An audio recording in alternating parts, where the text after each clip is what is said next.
السلام عليكم ورحمة الله وبركاته. الحمد لله وحده والصلاة والسلام على من لا نبي بعده. فأعوذ بالله من الشيطان الرجيم. بسم الله الرحمن الرحيم. أبو هريرة رضي الله تعالى قال قال رسول الله صلى الله عليه وسلم طلب العلم فريضة على كل مسلم.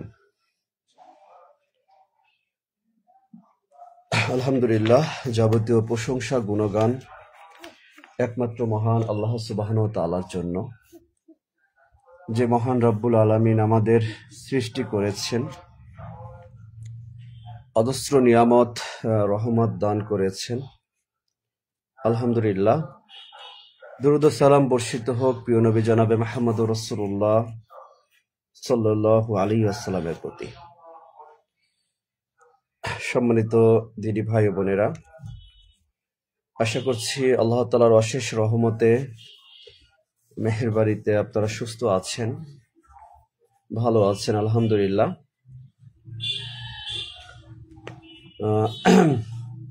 প্রতিদিনের মতো আল্লাহ তাআলা অশেষ রহমতে তার দয়ায় আপনাদের সম্মুখে দিনের কিছু গুরুত্বপূর্ণ কথা নসিহত করার জন্য আপনাদের সম্মুখে উপস্থিত হতে পেরেছি। আলহামদুলিল্লাহ,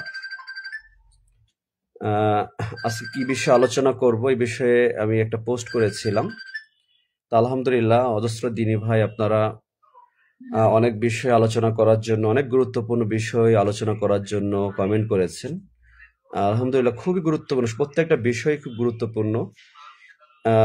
যেমন বিদাত, তাওহীদ, একে অপরের উপকার করা, কোরআন ও হাদিসের আলোকে জীবন গড়া, প্রেম ভালোবাসা, মানহাজ, জিহাদ, ধর্মীয় শিক্ষা, আলেম দেখে নয় দলিল দেখে আমল করা।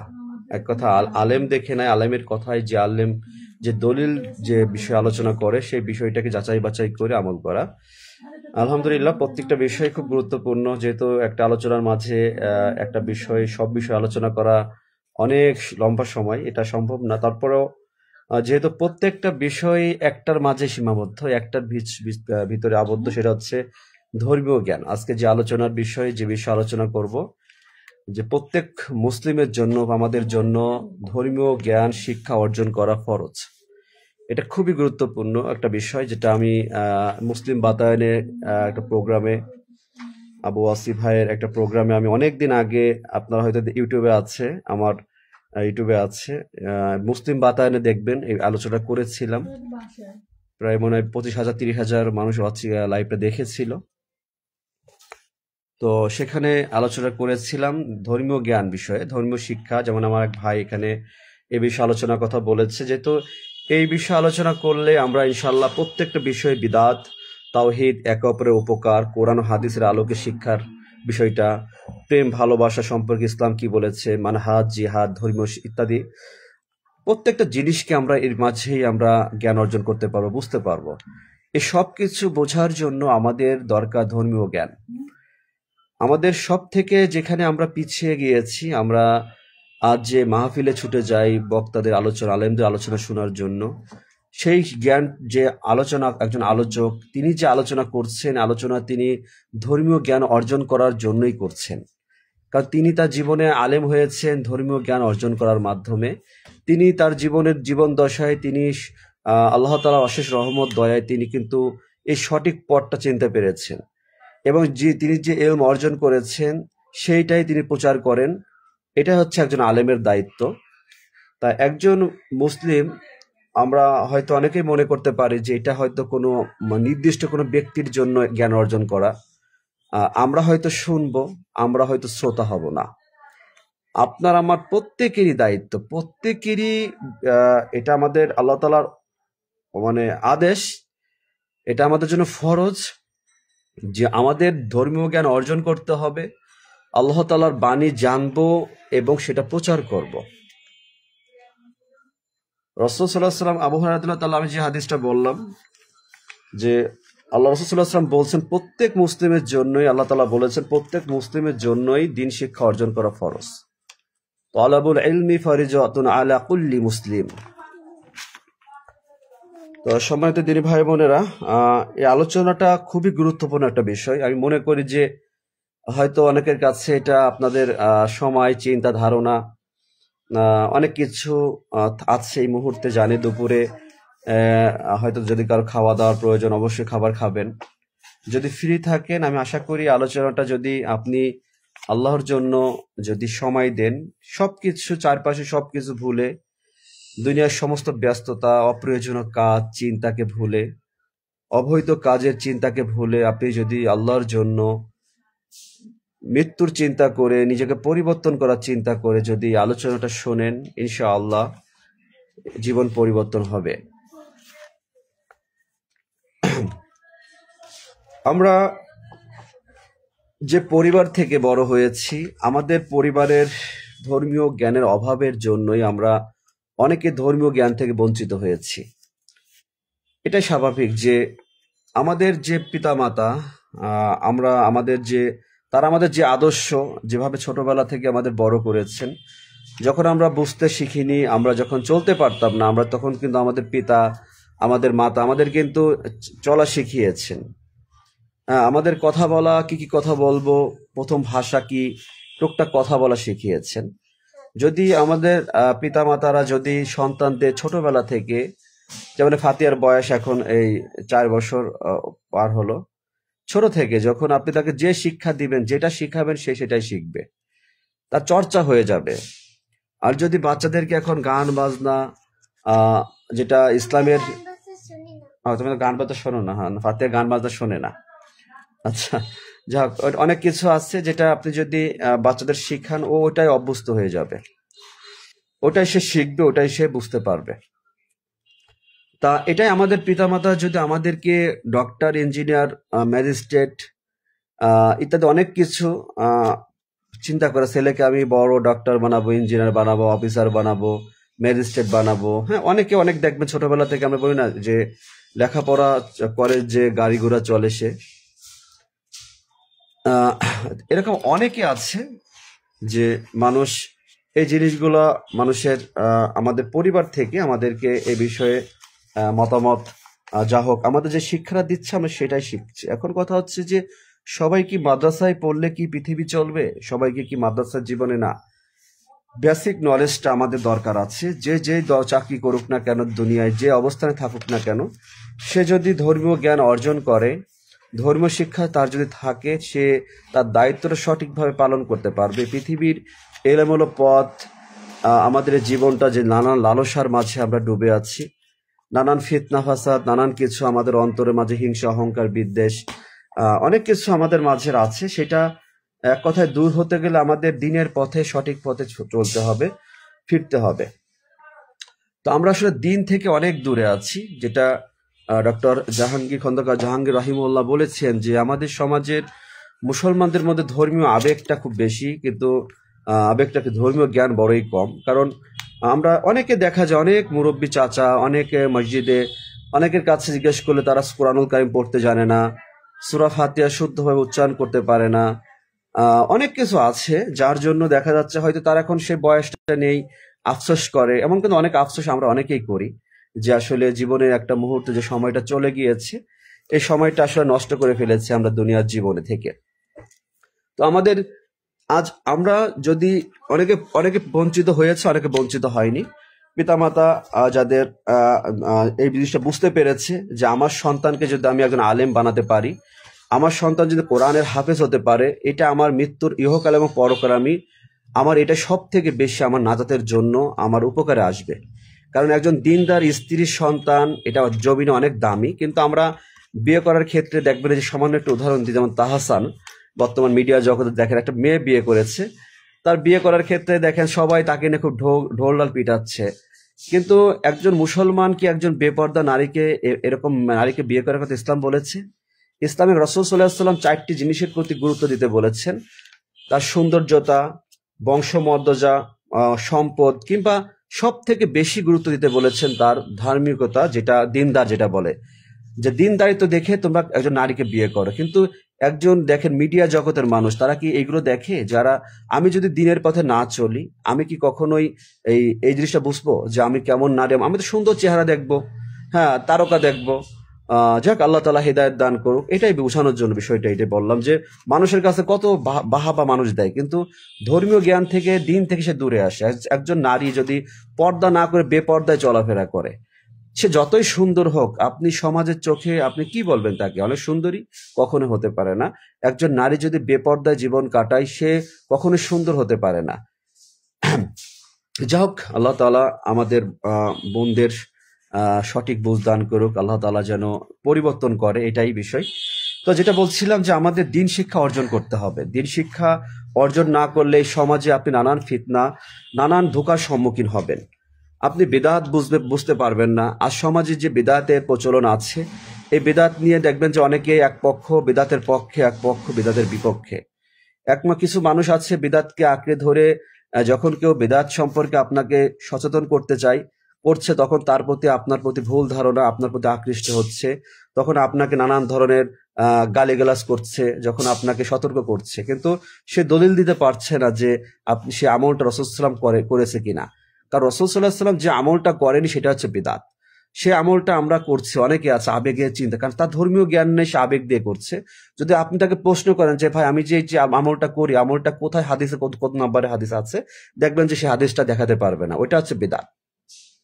আমরা তাওহীদ সম্পর্কে বুঝি না। আমার যে ভাইরা, যে আমি লিখে রেখেছি, মানে যেসব বিষয়ে আমাকে আলোচনা করার কথা বলেছিল, আমি এই বিষয়গুলো একটু উল্লেখ করার জন্য এখানে একটু মিস করছি, তো অনেকের একটা সম্মানের জন্য কথাটা একটু হলেও টাচ করলাম।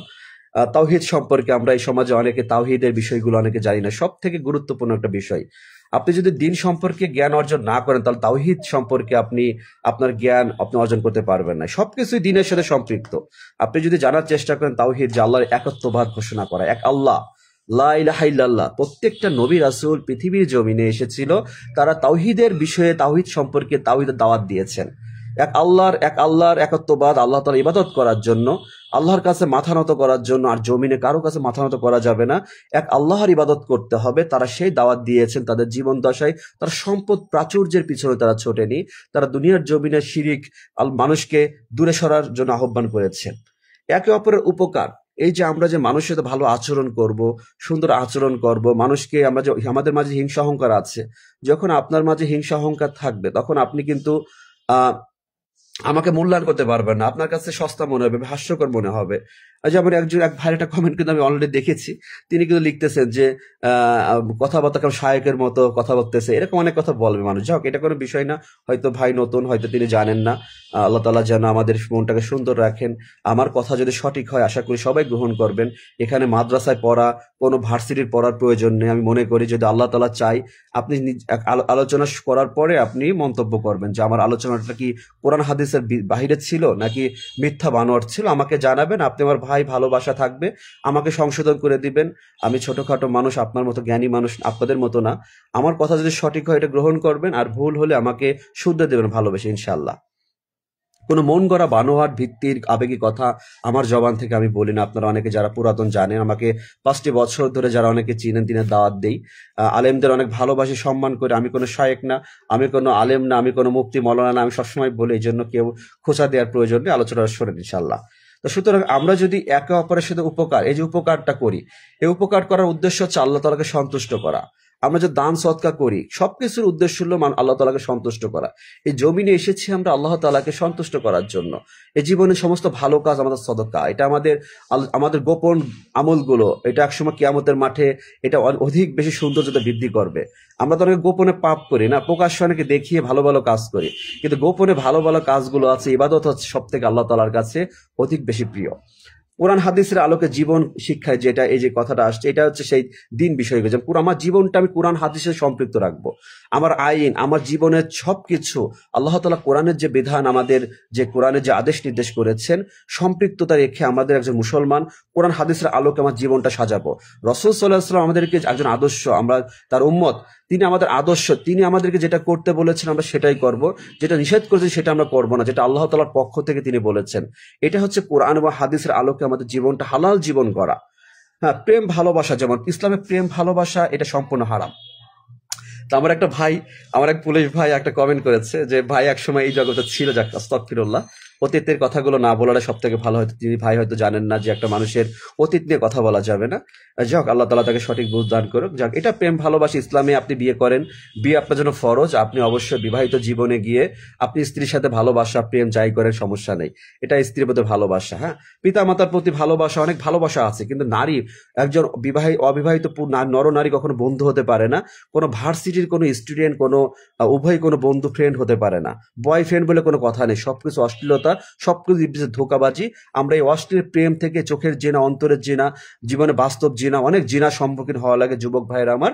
এই ধরনের প্রেম ভালোবাসা থেকে আমাদেরকে ফিতনা থেকে, নারীর ফিতনা থেকে নিজেকে সংযত রাখতে হবে, নিজেকে দূরে সরে থাকতে হবে, আল্লাহর ভয় করতে হবে। মানহাজ আকিদা যেটা আসছে, এক ভাই বলেছে মানহাজ সম্পর্কে আলোচনা করতে। মানহাজ হচ্ছে আমাদের বিশ্বাস, আকিদা, সালাফে সালেহিনদের যে আকিদা, তারা যেটা কোরআন ও হাদিসের বিশুদ্ধ যে আমল করতেন, তারা রাসূল সাল্লাল্লাহু আলাইহি ওয়াসাল্লাম, সাহাবারা যে আমল করেছেন, সেই আমলেরকে বিশ্বাস করা, সেই সঠিক আকিদাকে মেনে সে বিশ্বাস রেখে আমল করা, এটা হচ্ছে মানহাজ। যে আমাদের মানহাজ আকিদা যদি ঠিক না থাকে, যদি তার মাঝে শিরিক বেদাত থাকে, তাহলে আমাদের কোনো কিছুই আমাদের কোনো কিছু কবুল হবে না। সবকিছু আমাদের এক কথায় যে ফলাফল জিরো হয়ে যাবে। আমাদের মানহাজ আকিদা সঠিক করতে হবে, যেখানে শিরিক বেদাত থাকবে না। জিহাদ, যেখানে একবার জিহাদ সম্পর্কে বলেছেন। জিহাদ আমরা জানি যে রাসূল সাল্লাল্লাহু আলাইহি ওয়াসাল্লাম যখন মক্কার কুরাইশরা যখন রাসূল সাল্লাল্লাহু আলাইহি ওয়াসাল্লামের যখন দ্বীনের দাওয়াত দিলেন, যখন এক আল্লাহর ইবাদতের কথা বললেন, তখন মক্কার আবু জাহেল, আবু লাহাব, আবু সুফিয়ান, তারা কিন্তু তাদের কুরাইশের সাহাবাদের উপর তারা অনেক আঘাত করে এনেছিলেন, অনেক নির্যাতন করেছিলেন। তখন অবশেষে তারা কিন্তু মক্কা থেকে মদিনায় চলে গিয়েছিলেন। মক্কা থেকে মদিনায় যাওয়ার পরে আল্লাহ সুবহানাহু ওয়া তাআলা পরবর্তীতে আয়াতে তাদেরকে জিহাদ করার নির্দেশ দিয়েছিলেন, যে শত্রু, যারা ইসলামের শত্রু, তাদের তোমরা জিহাদ করো, তাদেরকে তোমরা আক্রমণ করো, তাদের সে প্রতিহত করো, এক কথায়। তখন আপনারা দেখেছেন যে তারা সাহাবারা তখন দিন বুঝতো না, তারা আল্লাহকে আল্লাহকে মেনেছে, লা ইলাহা ইল্লাল্লাহ, আশহাদু আল্লা ইলাহা ইল্লাল্লাহ ওয়া আশহাদু আন্না মুহাম্মাদার রাসূলুল্লাহ। তারা অন্তর থেকে বিশ্বাস করেছেন যে আল্লাহ ছাড়া আর কোনো ইলাহা নাই, মুহাম্মাদুর রাসূলুল্লাহ সাল্লাল্লাহু আলাইহি ওয়াসাল্লাম আল্লাহর প্রেরিত রাসূল। আবার তার ঈমান এনেছে। তারা নামাজ তো অনেক পরে সেটা আমার পৃথিবীতে এসেছে, না ফরজ হয়েছে, কিন্তু তারা আল্লাহর জন্য, দ্বীনের জন্য, রাসূলকে ভালোবেসে তারা জীবন দিয়েছেন। তারা শত্রুদের পক্ষে, তারা যারা ইসলামকে ধ্বংস করার জন্য তারা মাঠে নেমেছিল, আল্লাহর অস্তিত্বকে, যারা আল্লাহর বিরুদ্ধে তারা দাঁড়িয়েছিল, তাদেরকে তাদের ক্ষমতা, তাদের অবৈধ ক্ষমতাকে ঘায়েল করার জন্য তখন সাহাবারা কোনো রুটি কলা, কোনো টাকা বিরানির জন্য না, কোনো সম্পদের লোভে না, শুধু জান্নাত লাভের জন্য তারা জিহাদ করেছিলেন। তা জিহাদ করবো আমরা তখনই যখন আল্লাহ রসুলের প্রতি, যখন কোনো ব্যক্তি, কোনো দল যখন আক্রমণ করবে, কোনো অন্য ধর্মের মানুষ আঘাত আনবে, তখন আমরা অবশ্যই একজন মুসলমান অনেক দামি জিহাদ, আল্লাহর রাস্তায় জিহাদ করা, শহীদ হওয়া, এই সৌভাগ্য সবার জীবন হয় না। যেমন ফিলিস্তিনি আপনারা দেখেছেন, গাজাবাসী আমাদের দিনী ভাইয়েরা, তারা কত কষ্ট জীবন কাটাচ্ছে, কিন্তু তার ঈমান অনেক মজবুত। সুতরাং জিহাদের প্রয়োজন হলে অবশ্যই জিহাদ থেকে কোনো মুসলমান, প্রকৃত মুমিন ইমানদার বান্দা জিহাদ থেকে কখনো পলায়ন করতে পারবে না। ধর্মীয় শিক্ষা, যেটা নিয়ে আরেক ভাই, আমি ধর্মীয় শিক্ষা নিয়ে আলোচনা করছি, যে আপনি এই সম্পর্কে জানলে আপনি এই সম্পর্কে বুঝতে পারবেন। এবং আলেম, যে কটা কমেন্ট আমি পেয়েছি, আরো অনেক বিষয় আছে, আলেম দেখে নয়, দলিল দেখে আমল করতে হবে। অবশ্যই আমি আপনাকে কি বললাম সেটা শুনে আপনি আমল করবেন না, এই চিন্তাটা আপনি ভুলে যান। আমি সবসময় বলি, গতকালও বলেছি, প্রায় বলি, আপনি আলোচনা করবেন অবশ্যই যে তিনি যে আমলের কথা বলছেন সে দলিলটা যাচাই বাছাই করে, এটা কি আসলে সহিহ হাদিস কিনা, এটা হাদিসটা সঠিক কিনা, বা এই আমলটা বেদাত কিনা, আপনি যাচাই বাছাই করে একজন মুসলমান হিসেবে অবশ্যই সে আমল করতে হবে। হ্যাঁ, ফাতিহা রয়েছে। আমি তো তুমি ঘুমান, আপনি ঘুমান, ঘুমিয়ে যান। বই গুছাচ্ছেন? ঠিক আছে, ইনশাল্লাহ ঠিক আছে। ওকে বললাম ওটা ঘুমানোর জন্য, কিন্তু তো ঘুমাচ্ছে না। বিকেল আমার সাথে বের হবে, কিন্তু ঘুমাই গেলে মোটর সাইকেলের সমস্যা। আমি ওটা ঘুমান, আম্মু ওই খাটে যাই ঘুমান, আপনি যান। আঙ্কেল এটা সালাম দিয়ে চলে যান, এটা সালাম দিয়ে খাটে চলে যান। যাবেন না? ঠিক আছে, যাই হোক, এটাই বিষয়। আমি এখন যে বিষয়গুলো, যেহেতু আমার প্রত্যেকটা ভাই আমার একটা দিনী ভাই হিসেবে এই বিষয়ে আলোচনা, তাদের সম্মানের কথা চিন্তা করে প্রত্যেকটা বিষয় আমি টাচ করলাম, যে আমাদের প্রত্যেকটা বিষয় প্রয়োজন আছে, এর মধ্যে অনেক প্রয়োজন আছে। আমি আজকে আলোচনা করতে চাচ্ছিলাম যে আমাদের জীবনে অবৈধ সুখকে ত্যাগ করতে হবে। অনেক আরাম আছে না, যেমন ফজরের সময় ঘুম থেকে উঠতে পারি না, খুব আরাম, খুব মনে হয় যে এত অনেক আছে অবৈধ সুখ, টাকা পয়সা, এগুলো এইসব পরবর্তী একটা আলোচনা করবো ইনশাল্লাহ। এটা খুব দামি একটা আলোচনা হবে ইনশাল্লাহ আল্লাহর পক্ষ থেকে, যেটা আমাদের জানা প্রয়োজন আছে। যাই হোক, আমাদের দিন শিক্ষা অর্জন করতে হবে। এই যে বিষয়গুলো বললাম, এই বিষয়গুলো সম্পর্কে আমাদের জানতে হবে, বুঝতে হবে। একজন ব্যবসায়ী যখন ব্যবসা করে, তিনি কিন্তু ব্যবসাকে বুঝতে হয় আগে, না বুঝে কিন্তু ব্যবসা করে না। তিনি হিসাব নিকাশ বা কোন মালটা কয় টাকাতে কিনেছে, কত টাকা বিক্রি করবে, হ্যাঁ কোনটা ভালো মন্দ, এটা কিনলে লাভ হবে কিনা, এটা কিনলে লস হবে কিনা, এই জিনিসটা কতদিন রাখা যাবে, এই জিনিসটার লাভ কি হবে, ইত্যাদি নানান কিছু কিন্তু একজন ব্যবসায়ী তার কিন্তু অর্জন করতে। যেমন আমরা পুলিশে যারা আছি, আমাদের কিন্তু ট্রেনিং করা হয়েছে, অস্ত্র কিভাবে চালাতে হবে, অস্ত্রের নিরাপত্তা কিভাবে, অস্ত্র কিভাবে, আমি যে আর্মসটা ব্যবহার করব, এটা তার সিকিউরিটি আছে। উল্টাপাল্টা জি, একটু অন্য কিছু হয়ে গেলে কিন্তু আমার বিপদ হতে পারে। বা আগ্নেয়াস্ত্র কিভাবে কখন ব্যবহার করব, একজন আসামি ধরতে গেলে কি করণীয়, হ্যাঁ একটা জ্ঞান অর্জন করতে হয়েছে না, একটা প্রশাসনিক একটা জ্ঞান আছে আইনের বিষয়। যখন আমরা জেনারেল লাইনে পড়েছি ছোটবেলা থেকে, ক্লাস 1, 2, 3, 4, আগে তো পেলে নার্সারি ছিল না, 1, 2, 3, 4, 5, 6 প্রত্যেকটা ক্লাসে দেখবেন একটা ধারাবাহিকতা কিছু ছিল। প্রথমে আমরা সরোয়া সরেয়া লিখেছি, ABCD লিখেছি, এরপরে আমরা এই সংখ্যাটা একটু একটু করে আমরা কিন্তু হাতের লেখা শিখেছি। আমরা জেনারেল শিক্ষাটাকে আমরা কি করেছি, প্রাধান্য দিয়েছি, আমরা শিখেছি। এরপর হাতের লেখা শুদ্ধ করেছি। এরপর যখন ক্লাস 4, 2, 3, 4 প্রত্যেক পরীক্ষায় ফার্স্ট হতে হবে, পিতামাতার আমাদেরকে ওই বা একটা এত কম মানে একটা পড়াশোনার প্রতি আমাদের একটা চাপ দিয়েছে, পড়ো পড়ো পড়ো, ভোরে উঠে পড়ো। কিন্তু আমাদের সালাদের প্রতি বা কোরআনুল কারিম শিখার প্রতি কিন্তু অনেক পরিবার থেকে কিন্তু এরকম চিন্তা করে না, তারাও তো নিজেরাও দিন থেকে দূরে। যখন পিতামাতা যখন দিন থেকে দূরে থাকে, তখন তার সন্তান কখনোই দিনের পথে, সঠিক পথে আসা খুবই পসিবল হয় না। এটা কিন্তু অনেক ক্ষেত্রে হয়ে যায় দেখবেন। এই জন্য আমাদেরকে আদর্শ পরিবার, যেটি আদর্শ পরিবার, যেমন দেখেন যে আমাদের আব্দুর রাজ্জাক বিন ইউসুফ হাফিজউল্লাহর পরিবার, তার 3টা সন্তানই দেখেন আল্লাহ তাআলার কত নিয়ামত, যে তারা 3জনে আলেম। আজ বাংলাদেশের একজন তরুণ প্রজন্মের কত আলোচক, এরকম অনেক সমাজে অনেক আলেমের সন্তান আছে, তারা অনেক বড় বড় আলেম।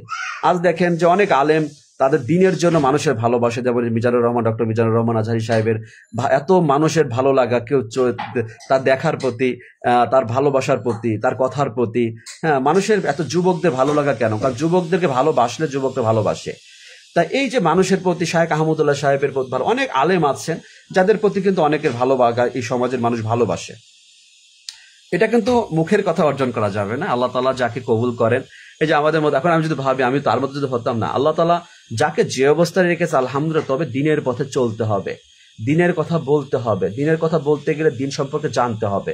আপনি আমি অনেকে মাদ্রাসা পড়ি নাই বলে অনেকে খুচা দিয়ে কথা বলে। আমি আমার এই যে 5টি বছর আমি বুঝি, অনেকে অনেক অপমান করেছে দূর থেকে, এপার ওপার থেকে সামাজিক যোগাযোগ মাধ্যমে কথা বললে কিন্তু মানুষ বেশি বলে। যখন দেখে পুলিশ কি বোঝে, সে তো মাদ্রাসায় পড়ে নাই, সে তো মুফতি না মৌলানা, এত কথা বলে কেন? না, এরকম অনেকের হিংসা হয়, কষ্ট হয়। তা আমি তাদেরকে ভালোবাসি যে আল্লাহ আমার সে ভাইদেরকে আপনি সঠিক বুঝ দান করেন, তারা যেন উৎসাহ দেয়, তারা যেন দেখে যে আমার ভুল হচ্ছে কিনা। আমি সবসময় বলি, যে কথা বলবেন ফতোয়া দেওয়ার কিছু নেই, যেটা বলবো আল্লাহ তাআলা যেটা নির্দেশ করেছে সেটাই বলবো। এখানে আল্লাহ রাসূল যেটা বলেছেন সেটাই প্রচার করব। তো আসলে এটাই বললো যে ইচ্ছা থাকলে, আপনি চাইলে আপনি দিন শিক্ষা অর্জন করতে পারবেন। তার উদাহরণ হচ্ছে আমি আমার নিজেকে উদাহরণ দিলাম, কারণ এই জন্য যে আমি কখনো মাদ্রাসায় পড়াশোনা করার সুযোগ বলতে কি সুযোগ ছিল, হয়তো বা আল্লাহ তাআলা হয়তো কবুল, আমার পিতা মাতা সে নিয়ে তারা ওভাবে চায়নি, তারা জেনারেল লাইনে ছিল, চাকরি করেছে। আমাদের ছোটবেলা থেকে আমরা জেনারেল লাইনে পড়াশোনা করেছি, কিন্তু আমাদের মাদ্রাসায় যদি ভর্তি করতো বা চাইতো, হয়তো আমরা সেভাবেই হতাম। যাক আলহামদুলিল্লাহ, প্রত্যেকটা সেক্টরে সমাজে যারা যারা জেনারেল লাইনে যারা কর্মকর্তা কর্মচারী আছে, বাংলাদেশে বিভিন্ন বড় বড় দপ্তরে যারা দায়িত্বে আছে, প্রশাসনিক যে বড় বড় কর্মকর্তা আছে, সরকার থেকে মন্ত্রী এমপি যারা আছে, তাদের যদি দিন সঠিক বুঝতো, তারা যদি হালাল পথে চলতো, তাহলে দেশের আজ এই অবস্থা হতো না।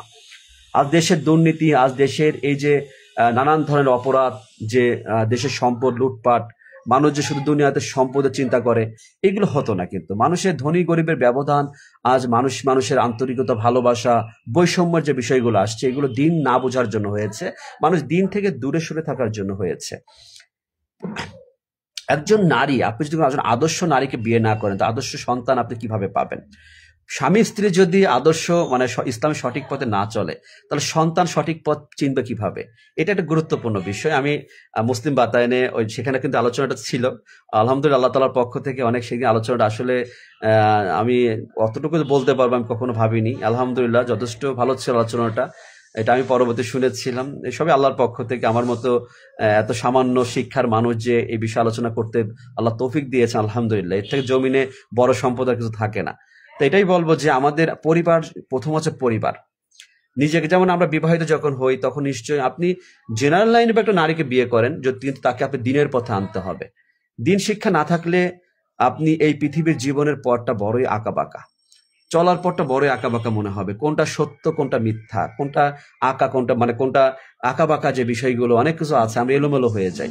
আমরা যে সূরা ফাতিহা নামাজের ভিতর সূরা ফাতিহার মাঝে ইহদিনাস সিরাতাল মুস্তাকিম আমরা যে প্রত্যেকটি নামাজে সবসময় পড়ি, আল্লাহ আমাদের সরল পথ দেখাও, এটাই তো আমরা হিদায়াত চাই। কিন্তু আমরা পাঠ করছি কিন্তু অন্তর থেকে অনুভব করতে পারছি না, কারণ আমাদের আমরা দিন থেকে অনেক দূরে সরে গিয়েছি। আমরা এখনো ধর্মীয় জ্ঞান থেকে আমরা অনেক দূরে। অনেক শিক্ষিত সমাজের অনেক মাস্টার্স বিসিএস কমপ্লিট করেছে, অনার্স কমপ্লিট করে বিসিএস কর্মকর্তা হয়েছে। অনেক শিক্ষিত মানুষ আছে যারা দেশ বিদেশে ডিগ্রি নিয়ে পড়াশোনা করছে জেনারেল লাইনে, অনেক ডক্টর, ইঞ্জিনিয়ার, অনেক বড় বড় শিক্ষিত লোক, কিন্তু ধর্মীয় কুরআনুল কারীম পড়তে জানে না, কোরআনের অর্থ জানে না, রাসূল সাল্লাল্লাহু আলাইহি ওয়াসাল্লাম সুন্নাহর আদর্শ নেই। দেখবেন একজন ডক্টর, একজন জেনারেল লাইনের একজন শিক্ষিত মানুষ, বিসিএস ক্যাডার, সে তো অনেক শিক্ষা অর্জন করেছে, কিন্তু তিনি কিন্তু এখনো নবীর সুন্নাহ রাখার প্রতি গুরুত্ব তার নেই। তিনি এখনো পানি খায় বাম হাতে, তিনি এখনো প্যান্ট পরে টাকটুর নিচে। এখন কথা হচ্ছে এত শিক্ষিত জেনারেল মাইন্ডের মানুষ, শিক্ষিত মানুষের কি এটা কাজ? কিন্তু না, তা তো ধর্মীয় শিক্ষা নেই। যতক্ষণ ধর্মীয় শিক্ষা একজন মানুষ অর্জন করতে না পারবে ততক্ষণ সে বুঝতে পারবে না যে কোনটা হালাল কোনটা হারাম। তা এই জমিনে আমরা অনেকে হারামকে হালাল মনে করি। বাস্তব কেন? তার ধর্মীয় জ্ঞান নেই, তার বিশ্বাস নেই, তার ইমান দুর্বল। ইমান মজবুত যখন হয় মানুষের, তখন তার বোঝার তার অন্তরে চিন্তা চলে আসে যে আমাকে এটা জানতে হবে, এটা বুঝতে হবে। আমি তো আমার নবীকে অনেক পোস্টগুলো করি, অপরে সত্য কথা বলে, হয়তো অনেকের কাছে খারাপও লাগে যে ভাই এত হক কথা বলেন। আসলে একজন মুসলিম হিসেবে এটা কারোর প্রতি ব্যক্তিগত ঘৃণা না। আমি চাই যে এটা লজ্জা হলেও যেন আমরা নতুন পথে আল্লাহর পথে ফিরে আসি, এটা নিজের ভুলটা বুঝতে পারি। যে আমি অনেক কথা বলতেছি যে আপনি মুখে নবীর সুন্নাহ রাখেননি, প্যান্ট প্যান্ট টাকনু, কিভাবে রাসূল সাল্লাল্লাহু আলাইহি ওয়াসাল্লাম উম্মত দাবি করেন? না, কথাটা শুনতে কেমন লাগে? আমরা তো বলি আমি উম্মত, অনুসারী। আমি যে তার অনুসারী হলাম, কিভাবে অনুসারী হলাম? আমি তো তার সুন্নাহ আদর্শ গ্রহণ করি না। আমি রাসূল সাল্লাল্লাহু আলাইহি ওয়াসাল্লামের একজন উম্মত মনে করি নিজেকে, কিন্তু তার আদর্শ জীবন কাহিনী জানি না, তার জীবন আদর্শ আমি পড়িনি। রাসূল সাল্লাল্লাহু আলাইহি ওয়াসাল্লাম জীবনীটা আমরা কেন পড়ছি না? আমরা তো জীবনে অনেক জেনারেল লাইনের অনেক বই, ইংলিশে অনেক কঠিন কঠিন ভাষার বইও পড়ি। অনেকের বাসায় লাইব্রেরি আছে, ওই রবীন্দ্রনাথের উপন্যাস, শরৎচন্দ্রের উপন্যাস, ওই অনেক অনেক বিজ্ঞানী ইংলিশ, ওই যে আইনস্টাইনের অনেক কিছু মানুষ পড়ে। কিন্তু দুঃখের বিষয় সেখানে দেখবেন যে কোরআন হাদিসের কোনো কিছু তারা, মুসলমান অন্য ধর্মের মানুষের সাথে কোনো হিসাব আমার নেই, তাদের হিসাব তাদের। কিন্তু যারা মুসলিম ভাই আমার, যারা মুসলিম ঘরে জন্মগ্রহণ করেছে, কিন্তু মুসলিম ঘরে জন্মগ্রহণ করলে তো মুসলিম হওয়া যাবে না। ঈমান আনতে হবে, সালাত 5 ওয়াক্ত সালাত আদায় করতে হবে, তবে তো মুসলিম হওয়া যাবে। দিন শিক্ষা অর্জন করতে হবে। কিন্তু আজ আমাদের যুবকরা আজ কেন মাহফিলে যায় কিছু বোঝে না। আজ তাদের শুরুটা ভালো ছিল না, স্টার্টটা তার ভালো ছিল না। স্টার্টিং তারা যখন শুরু করেছে জীবনের শুরুটা, ধর্মীয় জ্ঞান ছিল না, এখনো কোরআনুল কারীম পড়তে জানে না, এখনো তারা গান মুখস্থ করে, তারা কবিতা মুখস্থ করে, গিটার বাজানো শিখছে, হ্যাঁ খেলাধুলা, ক্রিকেট খেলা শিখছে, ফুটবল খেলা শিখছে, প্লেয়ার হবে। জীবনে এত কিছু প্রয়োজন মনে হচ্ছে, কিন্তু তার কাছে মনে হচ্ছে না যে আমাকে দিন শিক্ষা অর্জন করতে হবে। পরিবার থেকে বলছে না, এমনকি সেও দূরে সরে গিয়েছে। পরিবার থেকে তাকে আহ্বান করবে এবং সেও নিজের সে চিন্তাটা আসবে। আজ যখন বক্তা, আমি একজন আলেম, একজন বক্তা তো অনেক আছে, কিন্তু আলেম তো সকলে হইতে পারে না। তিনি কথা বলতেছেন, অনেক মন করা কথা বলে যাচ্ছেন, অনেক সুর দিয়ে অনেক কথা বলতে যাচ্ছেন, আবেগ দিয়ে অনেক কথা বলতেছে। আপনি গিয়েছেন, আপনি যে বক্তার চেহারা দেখেন, কি সুন্দর চেহারা, একটা ছবি যদি তুলতে পারতাম, আপনার চিন্তা একটা কন্টেন্ট ভিডিও করতে পারতাম, ফেসবুকে লোড হলে ভিউ হবে, মানে অনেক চিন্তা ভাবনা থাকে। কিন্তু এই যে কথাগুলো একজন আলেম যখন বলে, সে কথাগুলো সে কোথা থেকে বলে, কোন বই থেকে বলে বলেন? কোরআন এবং হাদিস থেকে বলে। যারা প্রকৃত আলেম তাদের কথা কোরআন এবং হাদিস থেকে, কোনো কথাই আপনি নতুন পাবেন না। ওই আপনি যত আলেম বলেন না কেন, এখন যে আব্দুল রাজ্জাক বিন ইউসুফ সাহেব তিনি আলোচনা করবেন যে মাহফিলে, এই কথা তিনি নতুন বলেন না, তিনি আরো অনেক বছর ধরে বলে যাচ্ছেন একই কথা। হয়তো আপনি আপনার জায়গা প্রতি বছর নিচ্ছেন, ওই আপনি মিজানুর রহমান আজারি সাহেবকে নিচ্ছেন, তিনি 5 বছর আগে যে কথা বলেছেন দিনের কথা এখনো সেই কথা। ওই আহমদুল্লাহ সাহেব যে কথা জীবন ধরে একই কথা, নতুন কোনো কথা পাবে কোথায়? কারণ 1450 বছর ধরে 1400 বছর ধরে এই দিন তো সেই 1400 বছর আগে কমপ্লিট করা, সেখান থেকে আলেমরা প্রচার করে যাচ্ছে, মুফতিরা নানান কথা, ফতোয়া কিছু নেই, সবই কমপ্লিট, শুধু আপনারা আমার গ্রহণ করা বা না করা।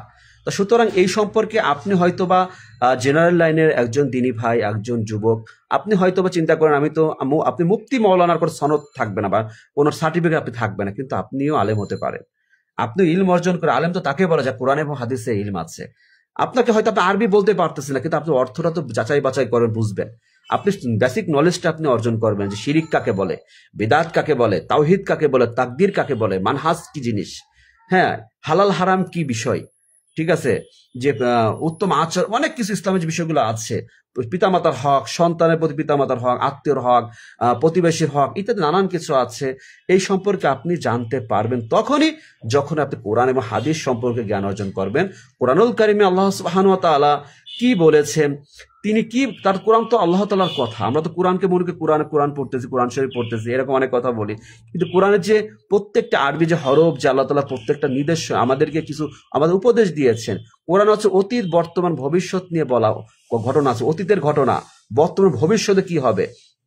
আল্লাহ রাসূল সাল্লাল্লাহু আলাইহি ওয়াসাল্লামকে আল্লাহ তাআলা সেই কাহিনী তিনি কোরআনুল কারিমে জানিয়েছেন যে তোমার পূর্বে মুহাম্মদ সাল্লাল্লাহু আলাইহি ওয়াসাল্লাম, তোমার পূর্বে যারা আমি পাঠিয়েছিলাম যে নবীরা ছিল, তারা একই কাজ করেছে, তুমি যেটা করছো তারাও সেটা করে গিয়েছে, তোমার মতো তারা অনেক দুঃখ দুর্দশা আঘাত তাদের কাউম জাতির কাছ থেকে পেয়েছে, তারা লাঞ্ছিত অপমানিত হয়েছে, তারা অনেক বিপদের সম্মুখীন হয়েছে, তাদের মধ্যে যারা বিশ্বাসী, যারা ঈমান এনেছিল তারাই সফল হয়েছে, আর যারা অবিশ্বাসী, যারা আমাকে অবিশ্বাস করেছিল, যারা সঠিক পথ চেনেনি, তারাই পথভ্রষ্ট, তারাই ক্ষতি, তারা ধ্বংস হয়েছে, আর তাদের জন্য রয়েছে চিরস্থায়ী জাহান্নাম। আর যারা ঈমানদার, যারা সৎ পথে এসেছিল, তাদের জন্য আছে চিরস্থায়ী জান্নাত। এটা আল্লাহ তাআলা কোরআনুল কারীম, তো আমাদের জানতে হবে। কোরআন পড়লে আমরা বুঝতে পারবো কোনটা হালাল কোনটা হারাম। হ্যাঁ, আমাদের সুন্দর আচরণ, আমাদের জীবনের দায়িত্ব। আমাদের সরকারি চাকরি করি, পুলিশে, অনেকে আমরা পুলিশ সদস্য আছে, আজ অনেকে পুলিশ আমাদের কেন বদনাম দেয়, পুলিশ ঘুষ খায়, এ কথাটা অনেকে খাচ্ছে। ঘুষ কি শুধু পুলিশ খায়? দেখেন অনেকে খায়, কিন্তু শুধু পুলিশ নিয়ে কেন কথা, কারণ পুলিশের চাকরিটা পাবলিক প্লেস নিয়ে চাকরি, সবসময় আপনার চোখের সামনে আমি থাকি, আপনার আনাজে কানাজে যেরকম মশা মাছি থাকে না সবসময় সামনে ওড়ে, পুলিশও ঠিক আমরা সেরকম আপনার চারপাশে থাকি। আপনি যে কোনো সমস্যা হলে সেনাবাহিনী, নৌবাহিনী, বিমান বাহিনী, আনসারকে ফোন দিবেন না, পুলিশকে ফোন দেন যে স্যার ভাই আসেন আমি সমস্যা করেছি, আমরা ছুটে যাচ্ছি। আমি কালকে একটা পোস্ট করেছিলাম, আপনারা দেখেছেন। আমি এখানে আমার কষ্টের কথা নিয়ে বলছি, বোঝানোর জন্য। অনেকে খোঁচা দিয়ে বলে যে আপনার পুলিশের চাকরিটা আপনার এরকম, যখন আন্দোলনের সময় দেখেছিলাম এটা কি বেতন হালাল হয়, তাকে বোঝানোর জন্য বললাম যে ভাই এত কষ্ট সরকারি চাকরি তো অনেকেই করে, অনেক ভাবে করতেছে, কিন্তু আমরা যে কষ্টটা পরিশ্রম করি, আমরা যে কষ্টটা করি, তারপরে যদি আপনি বলেন বেতনটা হালাল হয় না। এখন আপনি ঘুষের সাইডটা আলাদা, ঘুষ বাণিজ্য এটা আলাদা বিষয়, কিন্তু আমার যে ডিউটিটা আমাকে সরকার যে দায়িত্ব দিয়েছে, এই দায়িত্বটা হালাল ভাবে পালন করা হচ্ছে ইবাদত, এবং এটার মাঝেই সরকার আমাকে বেতন দেয়, তাহলে আমার বেতনটা হালাল হবে না কেন? এটা বোঝানোর জন্য পোস্টটা করে। এটা অনেকে যারা জ্ঞানী বুঝবে, আর অনেকে না বুঝতে বলতো। আমি অন্য চাকরি কাম ছোট করার জন্য বলছি না, অন্য কারো বিষয় না আমার কোনো মতামত না, আমি আমার মায়ের কথা বলি, খালার কথা বলছি না। তো এটা বুঝতে হবে। অনেকে বলে অমুক এটাকে খারাপ করি না, অনেকে না বুঝে অনেক কমেন্ট করেন। এই জন্য বোঝানোর জন্য যে এই কষ্ট, শীতের ভিতরে দেখেন কম্বল, ঘরের বাসার ভিতরেও কি শীত, এত ঠান্ডা, বাহিরের আবহাওয়াটা চিন্তা করে দেখেন একটু। আপনি রাত 12টা 1টার পরে বাইরে দেখেন কেমন লাগে। তা আপনার পুলিশ ভাইরা এত কষ্ট করে, কখনো তো যে মন থেকে কখনো চিন্তা করেন যে আপনার নিরাপত্তা তারা আল্লাহর পক্ষ থেকে দিচ্ছে, তারা, আপনি শুধু মনে করেন তাদের দায়িত্ব। আরে ভাই, দায়িত্ব তো আপনারও আছে। একটা অপরাধী, চোর ডাকাত, তাদেরকে ধরার দায়িত্ব সমাজের মানুষের আছে, শুধু পুলিশের একার দায়িত্ব না। এটা বোঝানোর জন্য বলছে জ্ঞানের প্রয়োজন আছে। এটা একটা দিনের বিষয়। এই জ্ঞান আমাদের অর্জন করতে গেলে কোরআনুল কারীম বুঝতে হবে, যে মানুষকে ভালোবাসা, মানুষকে মূল্যায়ন করা, সহযোগিতা করা, আল্লাহ তাআলা কোরআনুল কারীমে সবকিছু আমাদেরকে জানিয়ে দিয়েছেন। কারো হক না নষ্ট করা, যে মানুষের কে কতটুকু কি সম্পদ পাবে। সূরা নিসায় আপনি যদি পড়েন যে একজন মেয়ে কতটুকু সম্পদ পাবে, একজন পুরুষ কতটুকু সম্পদ পাবে। আপনি সূরা বাকারায় সুদ সম্পর্কে লেখা এসেছে, ওজন, অনেক কিছু সম্পর্কে কোরআনুল কারীমে একজন ব্যবসায়ীকে ওজনে ফাঁকি দেওয়া যাবে না, ওজনে কম দেওয়া যাবে না। তাকে যাবতীয় জীবনে আমরা যেটা করছি, যেটা প্রয়োজন, সব কিছু কোরআনুল কারীমে আছে। সুবহানাল্লাহ, সুবহানাল্লাহ। কিন্তু আমরা জানি না বলে আজ আমাদের কাছে অজানা। আমরা অনেক কষ্ট করে দূর দূরান্তে ছুটে যাই আলেমদের আলোচনা শোনার জন্য, অনেক কষ্ট করে যাই। আপনি ঘরের ভিতরে আপনার সব দিন আপনার পাশে আছে। আপনি চেষ্টা করেন ধর্মীয় বইগুলো আপনি কেনেন। আমি আর রাহিকুল মাকতুম, রাসূল সাল্লাল্লাহু আলাইহি ওয়াসাল্লাম জীবনী, এই বইটা সবাই পড়বেন। আমি সবাইকে সাজেস্ট করবো, যারা আমার মুসলিম ভাই আছেন। কয় টাকা? পড়েন। আর যদি আমার মোবাইলে ডাউনলোড করেন, অ্যাপস প্লে স্টোরে যান, আর রাহিকুল মাকতুম আছে, পড়েন ভাই। একটু জীবনটা জানেন, আমার নবী সাল্লাল্লাহু আলাইহি ওয়াসাল্লামের জীবনটা জানেন, আপনার চোখে অন্তর কাঁদবে। আমি কেঁদেছি ভাই। আসলে আমরা তো অনেক সময় অনেক অপ্রয়োজনীয় বই, মুভি, নাটক, সিনেমা এগুলো দেখে সময় কাটাই। আমি যদি পারি 30 বছর বয়সে এসে এতটুকু, আপনি কেন পারবেন না? আপনি পারবেন। আপনাকে পরিবর্তন করেন। জীবন পরিবর্তনের মাঝেই সফলতা, মুখে বলা সফলতা নাই। আমি একসময় ভুল পথে চলেছি। এমন যখন আমি একটা কমেন্টে এক ভাই লেগেছে প্রেম ভালোবাসা সম্পর্কে, যে একসময় সে করে কথা হচ্ছে কি, জীবনে সবকিছু অভিজ্ঞতা থেকে এসেছি বলে অনেক কিছু বুঝছি, আলহামদুলিল্লাহ। বুঝতে পারি হালাল হারাম সম্পর্কে কোনটা ঠিক কোনটা বেঠিক। একসময় যখন সালাত আদায় করিনি, সালাতে চিন্তা আসেনি কেন? ইবলিস ধোকা দেয়। ইবলিস ধোকা দেওয়ার সুযোগ পেয়েছে বলে দিয়েছে। কারণ চিন্তা চেতনার মাঝে আমাদের এই চিন্তার, আমার চিন্তা ছিল না, আমি এটাকে প্রয়োজন মনে করিনি এক সময়। এই জন্য আল্লাহ তাআলা কঠিন করে দিয়েছে। অনেকের কাছে সালাত খুব কঠিন মনে হয়, নামাজ পড়া অনেক কষ্টসাধ্যের মনে হয়, লাগে না? সবকিছু দেখেন, যখন একটা সেট, যখন আমাদের যখন পুলিশে যখন সেট থাকে হাতে, তখন দেখবেন যে তারা টেনশনে থাকে যে নামাজে যাব, ঘুমাবো, যদি ঘুম দিয়ে যদি সেটে ডাকে অফিসাররা, তখন অ্যাবসেন্ট দেবে, বেশি কথা বলবে, একটা ভয় তার কাজ করে, একটা ব্যক্তির প্রতি তার ভয় কাজ করে। কিন্তু আল্লাহ তাআলা ফরজকে বলেছে ফজরের নামাজ, জোহরের নামাজ, আসরের নামাজ, কিন্তু আমার নামাজের প্রতি কোনো ভয় নেই, নামাজের প্রতি কোনো চিন্তা নেই। কারণ আল্লাহর ভয় থেকে মানুষের জমিনে মানুষের প্রতি ভয় আমাদের বেশি, এটাই বাস্তব।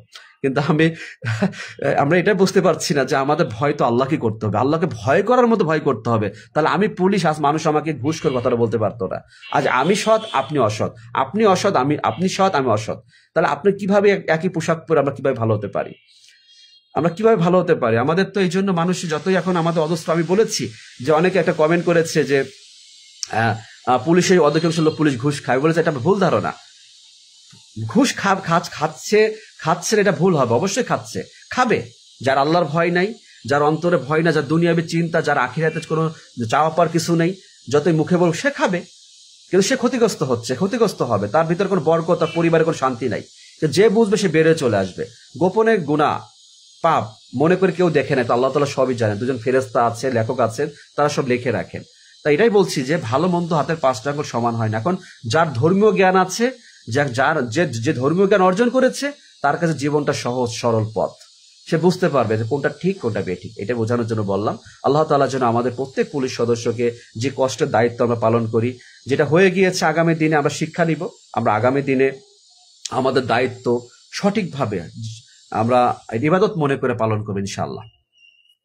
যেটা বলছিলাম যে সবাই শিক্ষিত, সমাজে শিক্ষিত, লিখতে পড়তে জানি, কিন্তু আমার কি কুরআনুল কারীম কি লিখতে হবে? এটা তো লেখার প্রয়োজন হচ্ছে না। আপনি বলেন তো যে আপনাকে পড়ে পরীক্ষা দিতে হবে? না। একজন জেনারেল লাইনের লোক, আমি এসেছি, আমাকে কি এটা মুখস্থ করে পরীক্ষা দিতে হবে, পাশ করতে, এমন কিছু নেই। শুধু আপনি জানেন ভাই, শুধু জানেন, জানার চেষ্টা করেন। আপনি জানবেন, এরপর জানার পরে আপনার কাছে মনে হবে যে আমি যদি একটু আমার এই কথা, আল্লাহ বলেছেন যা বান্দারা একটা আয়াত যেটা জানে সেটাই পৌঁছে দাও, আল্লাহ বলেছেন এই কথা, তা তো আমাকে জানাতে হবে। তখন আপনি আমার মতো এরকম হয়ে যাবেন, পাগল, জাদুকর, উন্মাদ। রাসূল সাল্লাল্লাহু আলাইহি ওয়াসাল্লাম বলতো যে মক্কার কুরাইশরা বলতো যে মোহাম্মদ তো জাদুকর। না, জাদুকর তো এরকম হতে পারে না, মোহাম্মদ উন্মাদ, এরকম নানান কথা আবু সুফিয়ান ওরা বলতো, বানাতো। কিন্তু তারপর না, এরকম তো জাদুকরের কথা এমন হতে পারে না। তার কথা হচ্ছে কি যে এমনই হন, মানুষ যাই ভাবুক, আপনি হয়তো ভাবতেছেন এটা অপ্রয়োজন, এটা কি দরকার আছে, আমি তো নামাজ পড়ি, আমি যাই কিছু করি সৎ পথে চলি। না ভাই, দিন অর্জন করা, দিন সম্পর্কে জানা এবং প্রচার করা। একজন আলেম এত সম্মানের পাত্র হয়েছেন কেন? দিনের জন্য। বোঝেন তো, এক মিজানুর রহমান আজহারীকে আলোচনা শোনার জন্য লক্ষ লক্ষ 20-30 লক্ষ মানুষ সে দূর দূরান্ত থেকে ছুটে আসছে। আমি তো বাস্তবে দেখে আসলাম, দেখার জন্য শখে গেলাম। তো আসলে যে একটা এই সম্মান ভালোবাসা তো আল্লাহ তাআলাই দেয় না, দেয়। একজন আলেম যদি কথা সঠিক বলে, এই মানুষকে সঠিক দিন প্রচার করে, তিনি এত মানুষের নেকির ভাগ তিনি অর্জন করবেন। আর তিনি যদি কোনো মিথ্যা বানোয়ার বিদাতি কথা বলেন, কোনো ভুল কথা বলেন, তাহলে এই গুনাহগার তিনি হয়ে যাবেন। যত মানুষ শুনবে তত বেশি গুনাহগার হবে। যেমন অনলাইন সামাজিক যোগাযোগ মাধ্যমে একটা পোস্ট করলাম, সেটা যদি মিথ্যা বানোয়াট হয়, রাসূল সাল্লাল্লাহু আলাইহি ওয়াসাল্লাম তো বলেছেন যে আমার নামে মিথ্যা কথা বলবে তার অবস্থান হবে জাহান্নামে। তাহলে আমি যদি এই জিনিসগুলো যদি আমি এটা বুঝতে হবে যে আমি এটা কথা না জেনে তো বলতে পারি না। তো যতই এটা বাস্তব উদাহরণ যে আমাদের মধ্যে এই সুযোগ নেই যে দিনের কথা বলবো, মন গড়া কোনো কথা, বানোয়াট কোনো কথা বলবো। সম্মানিত দিনী ভাই বোনেরা, আপনারা অনেকে কমেন্ট করছেন, আমার আলোচনার স্বার্থে আমি উত্তরগুলো দিচ্ছি না। যা হোক, আমি ইনশাল্লাহ পরবর্তীতে দিব। আসলে আমার এই লাইভটা আসলে একটু সবার থেকে ব্যতিক্রম লাইভ, হয়তো আপনারা অনেকে জানেন না, কারণ এখানে কথা বলতে গেলে টপিক্সটা হারিয়ে যায়, চিন্তাটা যেটা আমি আলোচনা করব এটা অনেক সময় আসে না, এই জন্য ওই বিষয় থেকে চলে আসছে। কারণ এই আলোচনাটা আমি ইউটিউবে আমি ডাউনলোড করে আমি ইউটিউবে আমি শেয়ার করতে পারি, এই জন্য অনেক বিষয়গুলো আমি সেটা কথা বলছি না। যা হোক, ইনশাল্লাহ আমি ইউটিউব নিয়েও কাজ করার চেষ্টা করতেছি, যে আলোচনাগুলো আস্তে আস্তে ইউটিউবে প্রচার করব, কারণ ফেসবুকের কোনো সিওরিটি নাই, থাকবে না। দিন প্রচার করতে যদি একবার ইউটিউবটা স্ট্রং হয়ে যায়, তাহলে এই আলোচনাগুলো আমি এখান থেকে ডাউনলোড করে আমি ইউটিউবে শেয়ার করি, চেষ্টা করতেছি জানি। যাক, ইনশাআল্লাহ আল্লাহ তাআলা যেন আমাদের সঠিক বুঝ দান করেন, আমি তো যেটা বলছি, অবশ্যই আমাদের দিন শিক্ষা অর্জন করতে হবে। এটা পৃথিবীর জমিনের কারো কথা না, আল্লাহ তাআলার নির্দেশ। একজন মুসলমান, আপনাকে দিন শিক্ষা অর্জন করা প্রত্যেকের জন্য ফরজ। এখন আমরা যারা পরিবার থেকে দিন শিক্ষা অর্জন করতে পারিনি, এখন বড় হয়ে গেছে, এখন কি করণীয়? একটা প্রশ্ন থাকে বা একটা চিন্তা তো থাকতেই পারে, কি করণীয়, কি করা যায়, কি করা যায়? যদি এই চিন্তাটা আপনার কাছে এই মুহূর্তে আসে, আমি আপনাকে বলবো, আমার দিনী ভাই বোনেরা, আপনার ভিতরে যদি এই প্রশ্ন চিন্তাটা এসে থাকে বাস্তবে, আমি চেষ্টা করব, তাহলে আমি আপনাকে বলবো, কোরআন, আল্লাহ তাআলা কোরআনকে আগে জানেন। কোরআনুল কারিমের, যদি আপনি আরবি পড়তে জানেন, কোরআনুল কারিমের অর্থ অনুবাদ তাফসিরটা আপনি আগে এটাকে কমপ্লিট করেন। আপনি হাদিসের দিকে আগে কোরআন অর্থ বোঝেন। সর্বোত্তম শিক্ষা অর্জন করার গ্রন্থ হচ্ছে কোরআনুল কারিম। সেখান থেকে আল্লাহ রাসূল সাল্লাল্লাহু আলাইহি ওয়াসাল্লাম কিন্তু বলেছেন, ওইখান থেকে তোমরা জ্ঞান অর্জন করো। আর সর্বোত্তম সর্বশ্রেষ্ঠ আদর্শ হচ্ছে রাসূল সাল্লাল্লাহু আলাইহি ওয়াসাল্লাম আদর্শ। আপনি যখন কোরআন বুঝবেন তখন আপনি হাদিস, এবং আপনি হাদিস পড়ার আগে রাসূল সাল্লাল্লাহু আলাইহি ওয়াসাল্লামের জীবনী পড়বেন, এবং আদার্স নবীদের জীবনে আপনি কোরআনুল কারিমের মধ্যে পাবেন। আর খন্ড খন্ড ভাবে পেলে আলাদা আছে, নবী ইউসুফ আলাইহিস সালামের জীবনী, নবী ইব্রাহিম আলাইহিস সালামের জীবনী, নবী নূহ আলাইহিস সালামের জীবনী, লূত আলাইহিস সালামের জীবনী, এরকম জাকারিয়া আলাইহিস সালাম, সমস্ত নবীদের জীবন কাহিনী আছে, তাদের জীবনে তারা কি করেছেন। আপনি কোরআনুল কারিম পড়লে আপনি জানতে পারবেন একটা বিষয়। আপনার চিন্তা থাকবে যে আমি জানবো, ইনশাআল্লাহ জানবো, আমি আলেম হব। সবাই চিন্তা করে আমি আলেম হব, আল্লাহ তাআলা যেন কবুল করে, প্রত্যেকে আলেম হবেন এখন থেকে। সে যে হন, পুলিশ হন, ডাক্তার হোক, ইঞ্জিনিয়ার হোক, যে পেশা থাকেন না কেন, আপনি আলেম হবেন। কেউ আপনাকে সার্টিফিকেট দেওয়ার দরকার নেই। হ্যাঁ, সমাজের মানুষ আপনাকে ওই যে কোনো প্রয়োজন নেই। আপনি চিন্তা করেন যে আমি জানবো। আপনি কোরআনুল কারিমের অর্থগুলো, আজকাল অ্যান্ড্রয়েড ফোন, স্মার্টফোন সবার কাছে আছে, খুব সহজে আপনাকে বই ক্যারি করতে হবে না।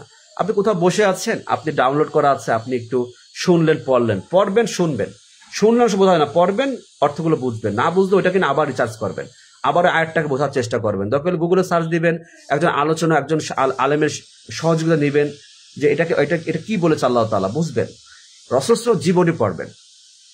আর রাহিকুল মাকতুম বইটা, এটা অনেকে পড়েছেন, আসলে জীবনী, পূর্ণাঙ্গ জীবনী পাবেন সেখানে। একদম রাসূল জন্মের আগের থেকে শুরু করে জন্ম এবং মৃত্যু পর্যন্ত এক স্পষ্ট সেখানে সব ব্যাখ্যা আছে, যতটুকু মানুষ জানা এখানে সবকিছু আছে, কিভাবে দিন কায়েম হলো, কত আঘাত, সবকিছু আছে।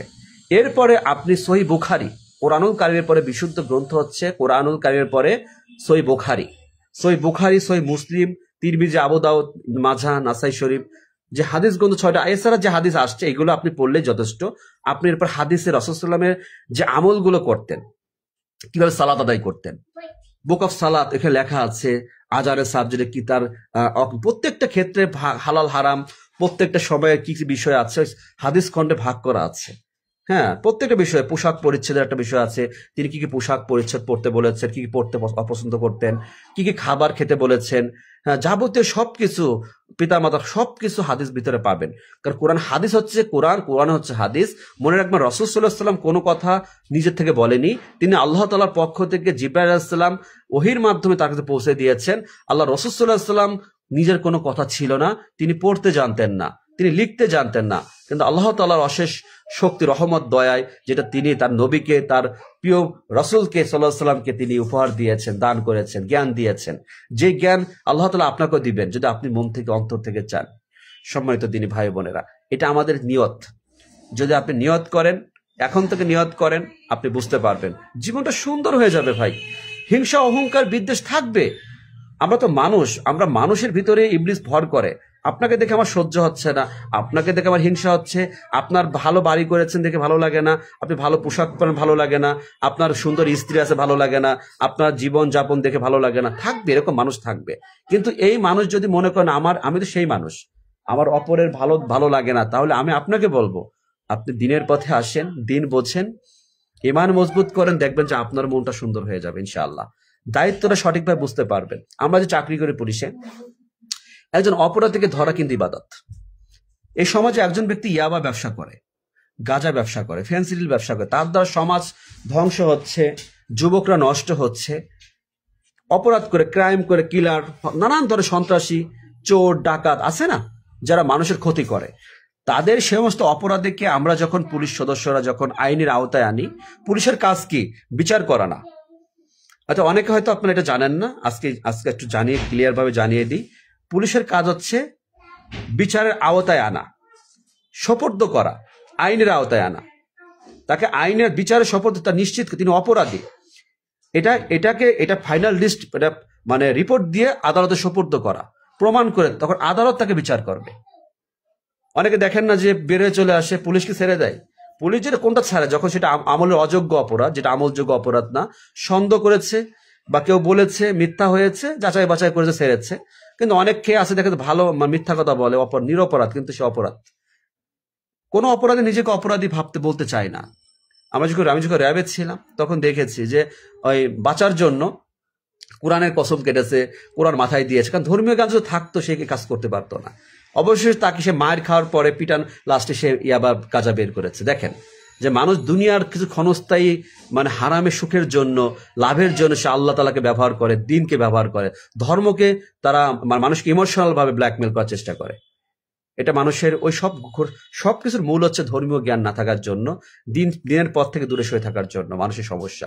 তা আমাদের যারা পুলিশ ডিপার্টমেন্টে, যারা ডিবিতে আছে, যারা বিভিন্ন গোয়েন্দা ডিপার্টমেন্টে আছে, তারা কিন্তু অনেক বড় বড় কাজ করে। আপনারা জানেন না যে বাংলাদেশ পুলিশ যদি তার দায়িত্ব সঠিকভাবে পালন না করে, ঘুমিয়ে থাকে, তার বাস্তব কিছু রূপ দেখেছেন। দেশের মানুষগুলো সুযোগ তো অনেকে চুরি ডাকাতে বেড়ে গিয়েছিল, তখন মানুষ বলছে আপনারা আসেন, কারণ যার যেটা কাজ, আলেমের কাজ আলেমের, ডাক্তারের কাজ ডাক্তারের, ইঞ্জিনিয়ারের কাজ ইঞ্জিনিয়ারের, পুলিশের কাজ পুলিশ, আইন শৃঙ্খলা, জজের কাজ জজের, বিচার, সবাই একটা আল্লাহ তাআলা মানুষকে একটা দায়িত্ব দিয়েছেন, রেখেছেন। সুতরাং তা এটাই কথা যে আমরা যদি যারা প্রশাসনের দ্বারা আছি, আমরা যদি এই দায়িত্বগুলো সঠিকভাবে, একজন নিরপরাধ ব্যক্তি বুঝেছি তাকে ছেড়ে দিলাম, তাকে ক্ষতি করা যাবে, জুলুম করা যাবে, এটা ইবাদত। একজন অপরাধীকে সে অপরাধ করেছে, তাকে আইনের আওতায় আনা, তাকে বিচারে কাঠগড়ায় দাঁড়ার কর। কারণ আগে তো চুরি করা শাস্তি মক্কা মধ্যে হাত কেটে দেয়, ব্যভিচার পাথর মেরে যা ধর্ষণ করে তাকে হত্যা করা হয়, হত্যাকারীকে শিরচ্ছেদ করা হচ্ছে। কিন্তু আমাদের দেশে তো এই বিচারটা, কঠোর বিচারটা নেই, কোরআনের বিচারটা। তো এই জিনিসটা আমাদের মাঝে নেই। এখানে ছিল,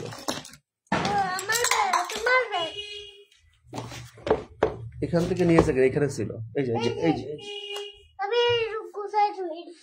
তো এই জিনিসটা আমাদের বুঝতে হবে, আমাদের এই জিনিসটা জানতে হবে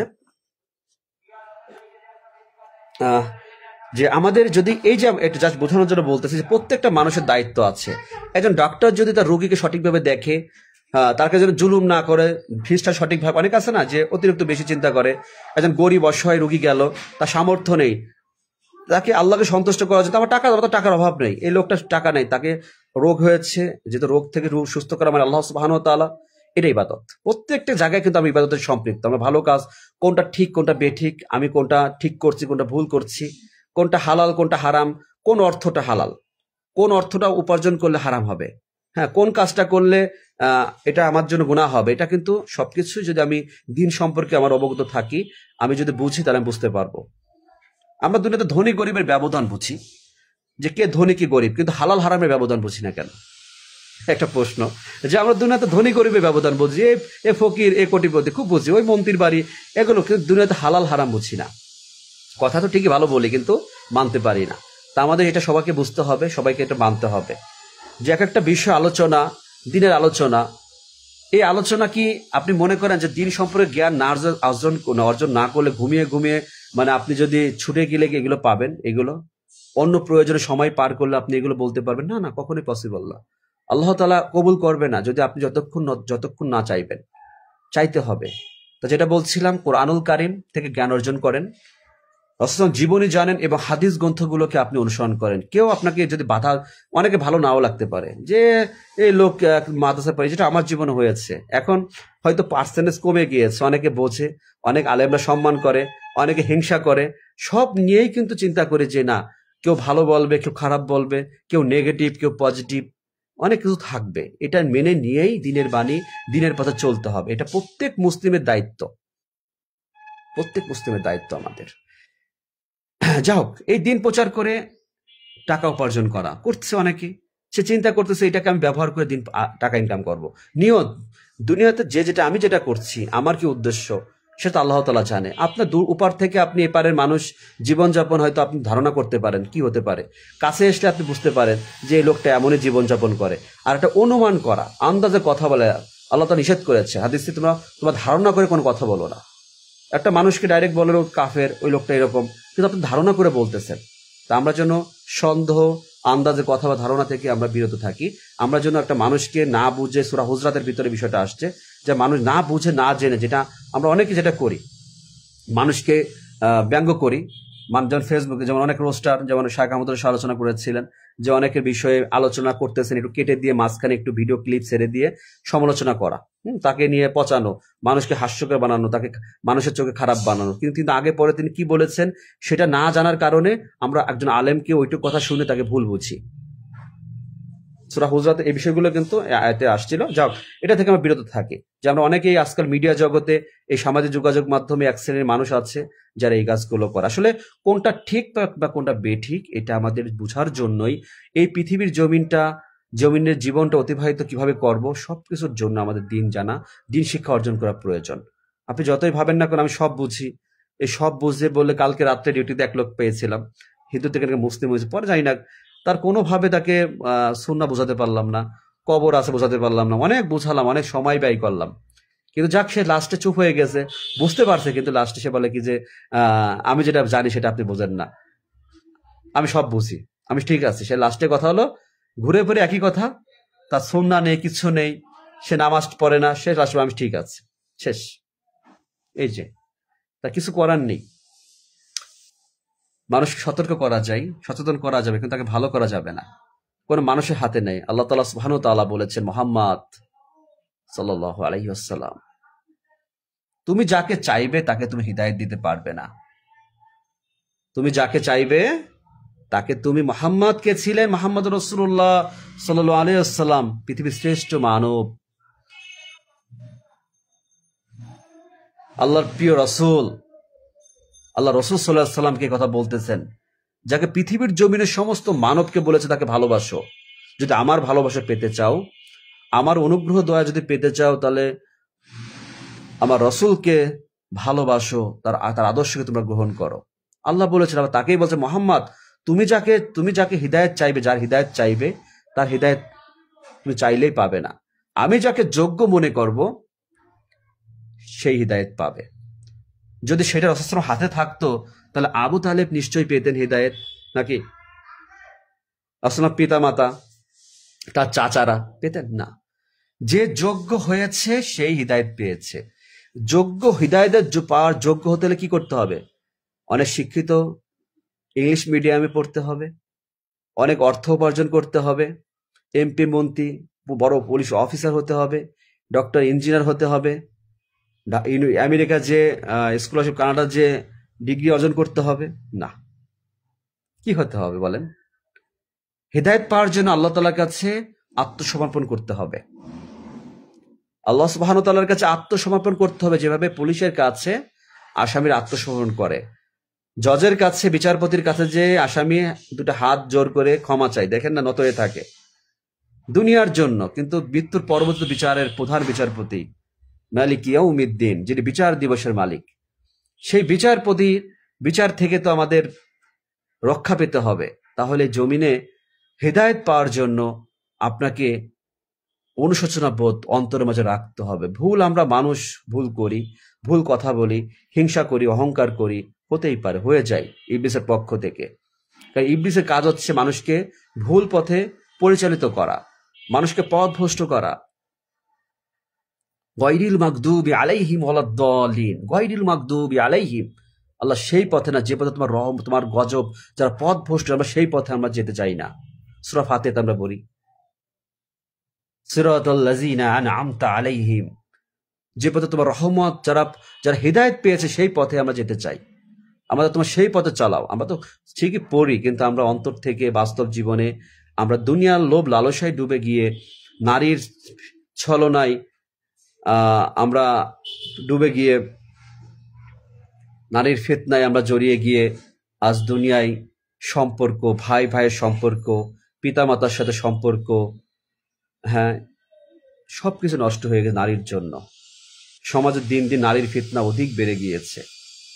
সবকিছুর জন্যই প্রয়োজন আপনার আমার দিন বুঝা, মানা। আজ সমাজে বিদাত বেড়েছে কেন? এই বিদাত বেড়েছে শুধু দিন না বোঝার জন্য। কেউ আপনাকে বিদাত সাপ্লাই দিচ্ছে, তারাও কিন্তু হুজুর, কারণ আলেম দিয়ে জাহান্নাম উদ্বোধন করা হবে। আলেমই সব থেকে সম্মানের পাত্র হবে। আল্লাহ তাআলা বলেছে যে আলেমদের সম্মান কিয়ামতের মাঠে সব থেকে বেশি হবে, আবার আলেম দিয়ে জাহান্নাম উদ্বোধন করা হবে। চিন্তার বিষয় না?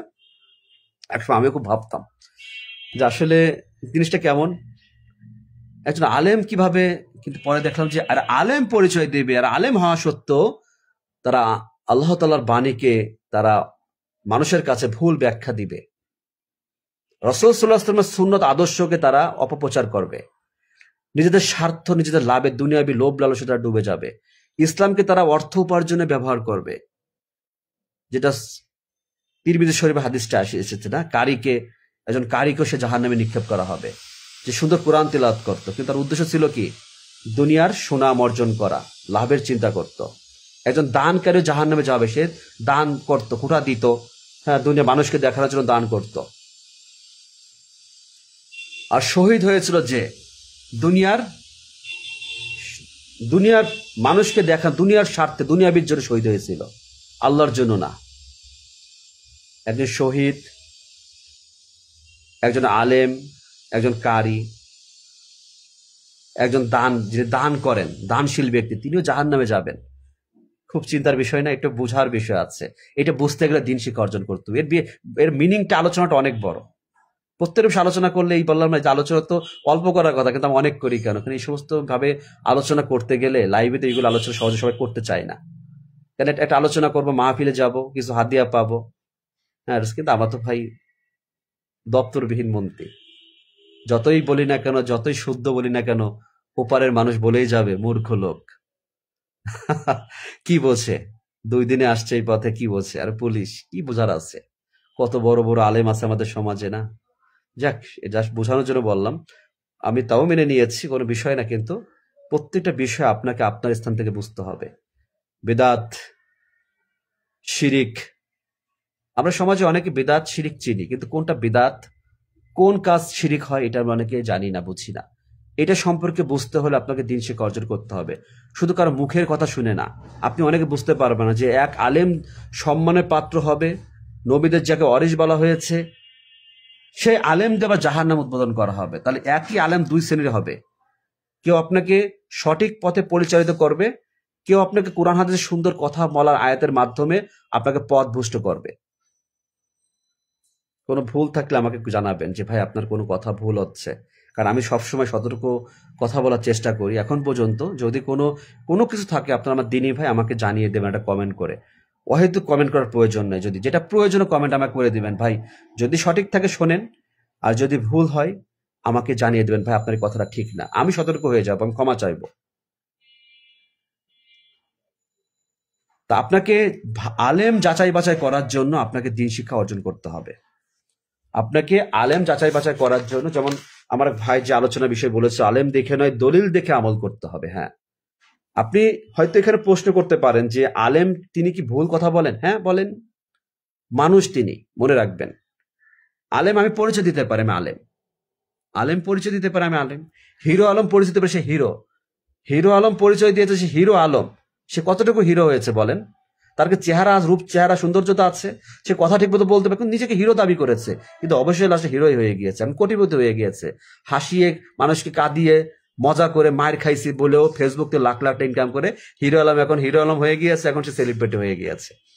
তাই বোঝানোর জন্য বলতেছি যে আলেম সমাজে অনেক বুজুর্গ বলবেন, আপনার চোখে মনে হবে তার কথা শুনে চোখের পানি পড়ে যায়, কিন্তু কোনো ব্যক্তি জান্নাতে যাবে এমন কোনো গ্যারান্টি নেই। আপনার তার কথাটা কি আবেগী কথা নাকি কোরআন হাদিসের কথা? তিনি যেটা কথা বলল, বাবারা আমার, তোমরা যদি এই আমলটা করো বাবা, তোমরা জান্নাতে এইখানে পৌঁছে যাবে, কথাটা তিনি বলছেন সুবহানাল্লাহ, কিন্তু আপনি কথাটা যাচাই করবেন যে আসলে কথাটা কি হাদিসে আসছে কিনা। এটা হচ্ছে সবার দায়িত্ব, যে আলেম দেখে নয়। আমার এক ভাই আমাকে এ বিষয়ে আলোচনা করতে বলেছে, তো এটাই দিনের বিষয়ে, এর বাজে সবকিছুই কমপ্লিটলি আপনারা জানতে পারবেন। এই বিষয়ে যে আমাদের জানতে হবে,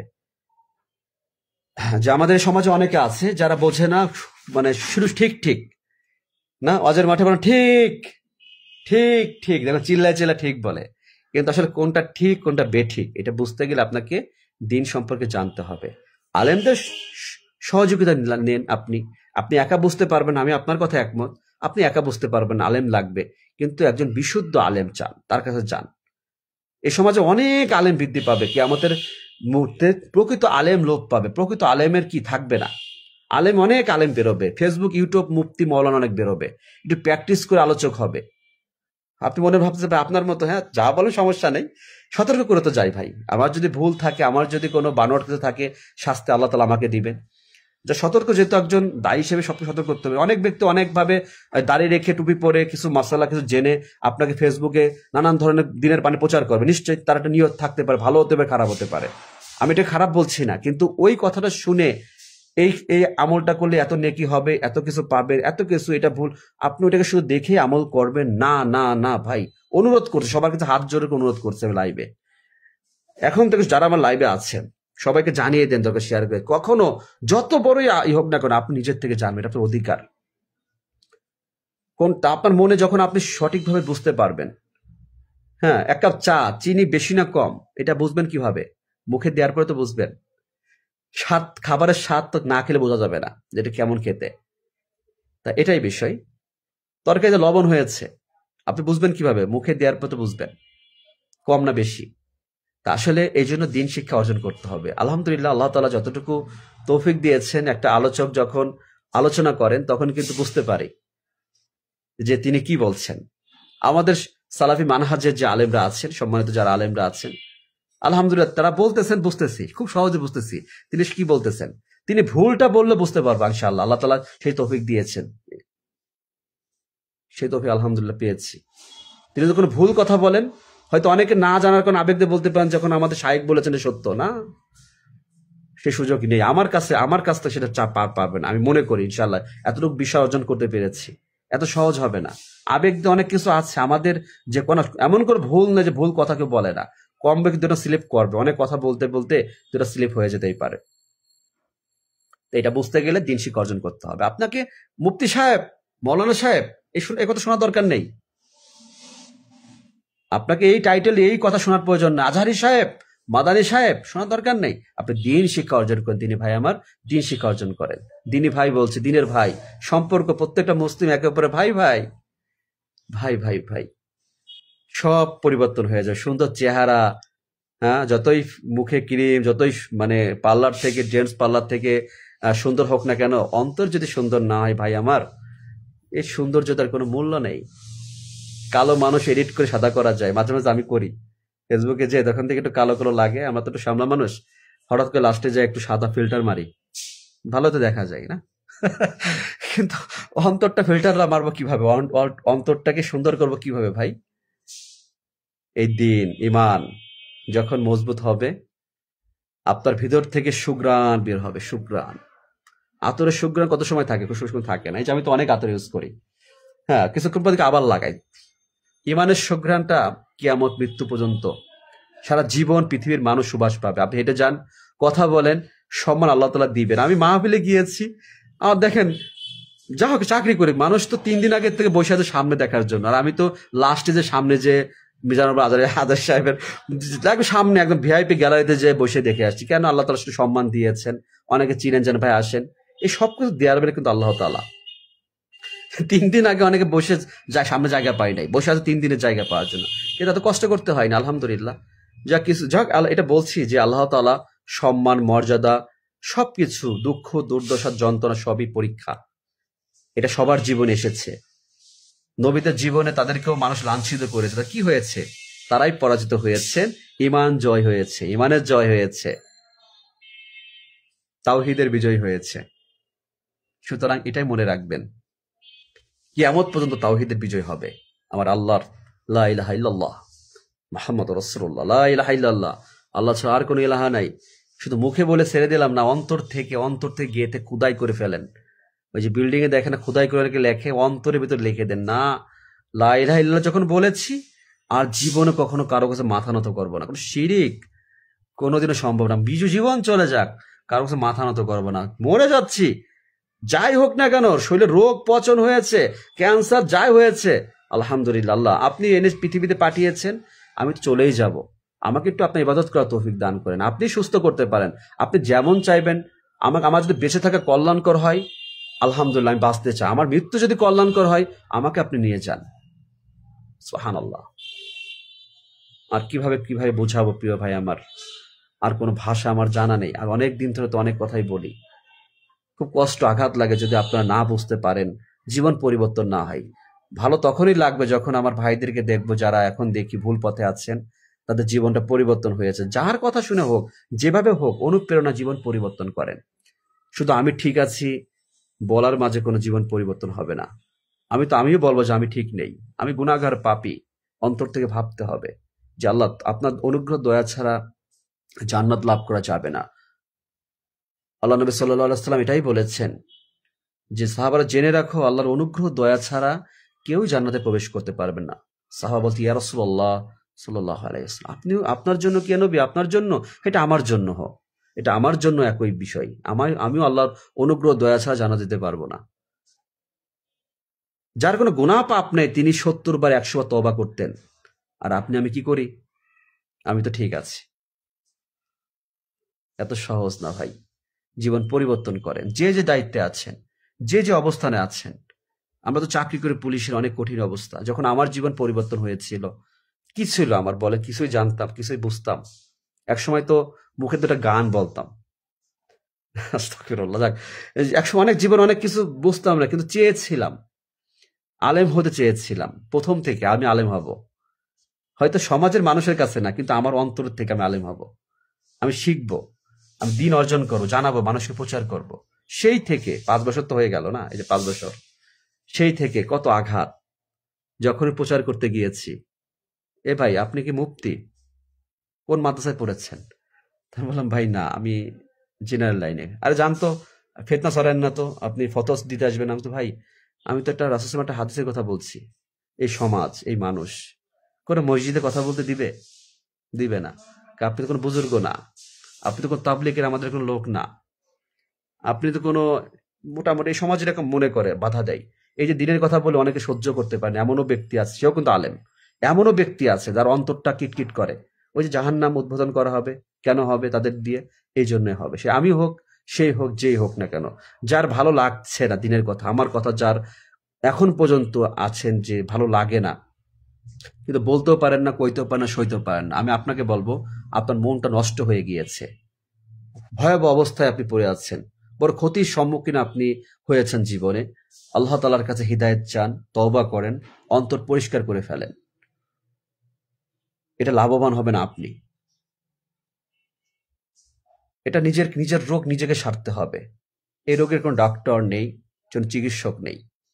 জমিনে কোনো ডক্টর, কোনো মেডিসিন এই রোগ সারাতে পারবে না। হিংসা, অহংকার, বিদ্বেষ, এই হিংসা, অহংকার, বিদ্বেষ, এই রোগ অন্তর থেকে দূর করার জন্য আপনাকে দিনের পথে আসতে হবে, দিন সম্পর্কে জানতে হবে, কুরআনুল কারীম পড়তে হবে। ভাই বুঝিয়া, এটা এই জগতে যখন আসছি অনেক ঘাইগত খেয়ে এখনো তো বলি, যখন অনেক ভাইকে সঠিক দিন প্রচার করতে যাই, তখন তারা এমন কমেন্ট করেছে, এমন কথা বলেছে, অন্তর আঘাত পেয়েছে, কিন্তু বুঝতে দেইনি। কত গালি খেয়েছি এই কথা বলার জন্য। আমার একটু আল্লাহর কথা আপনাদের বলতে এসে অপমানিত হয়েছে, এখনো হতে হয়। কেন?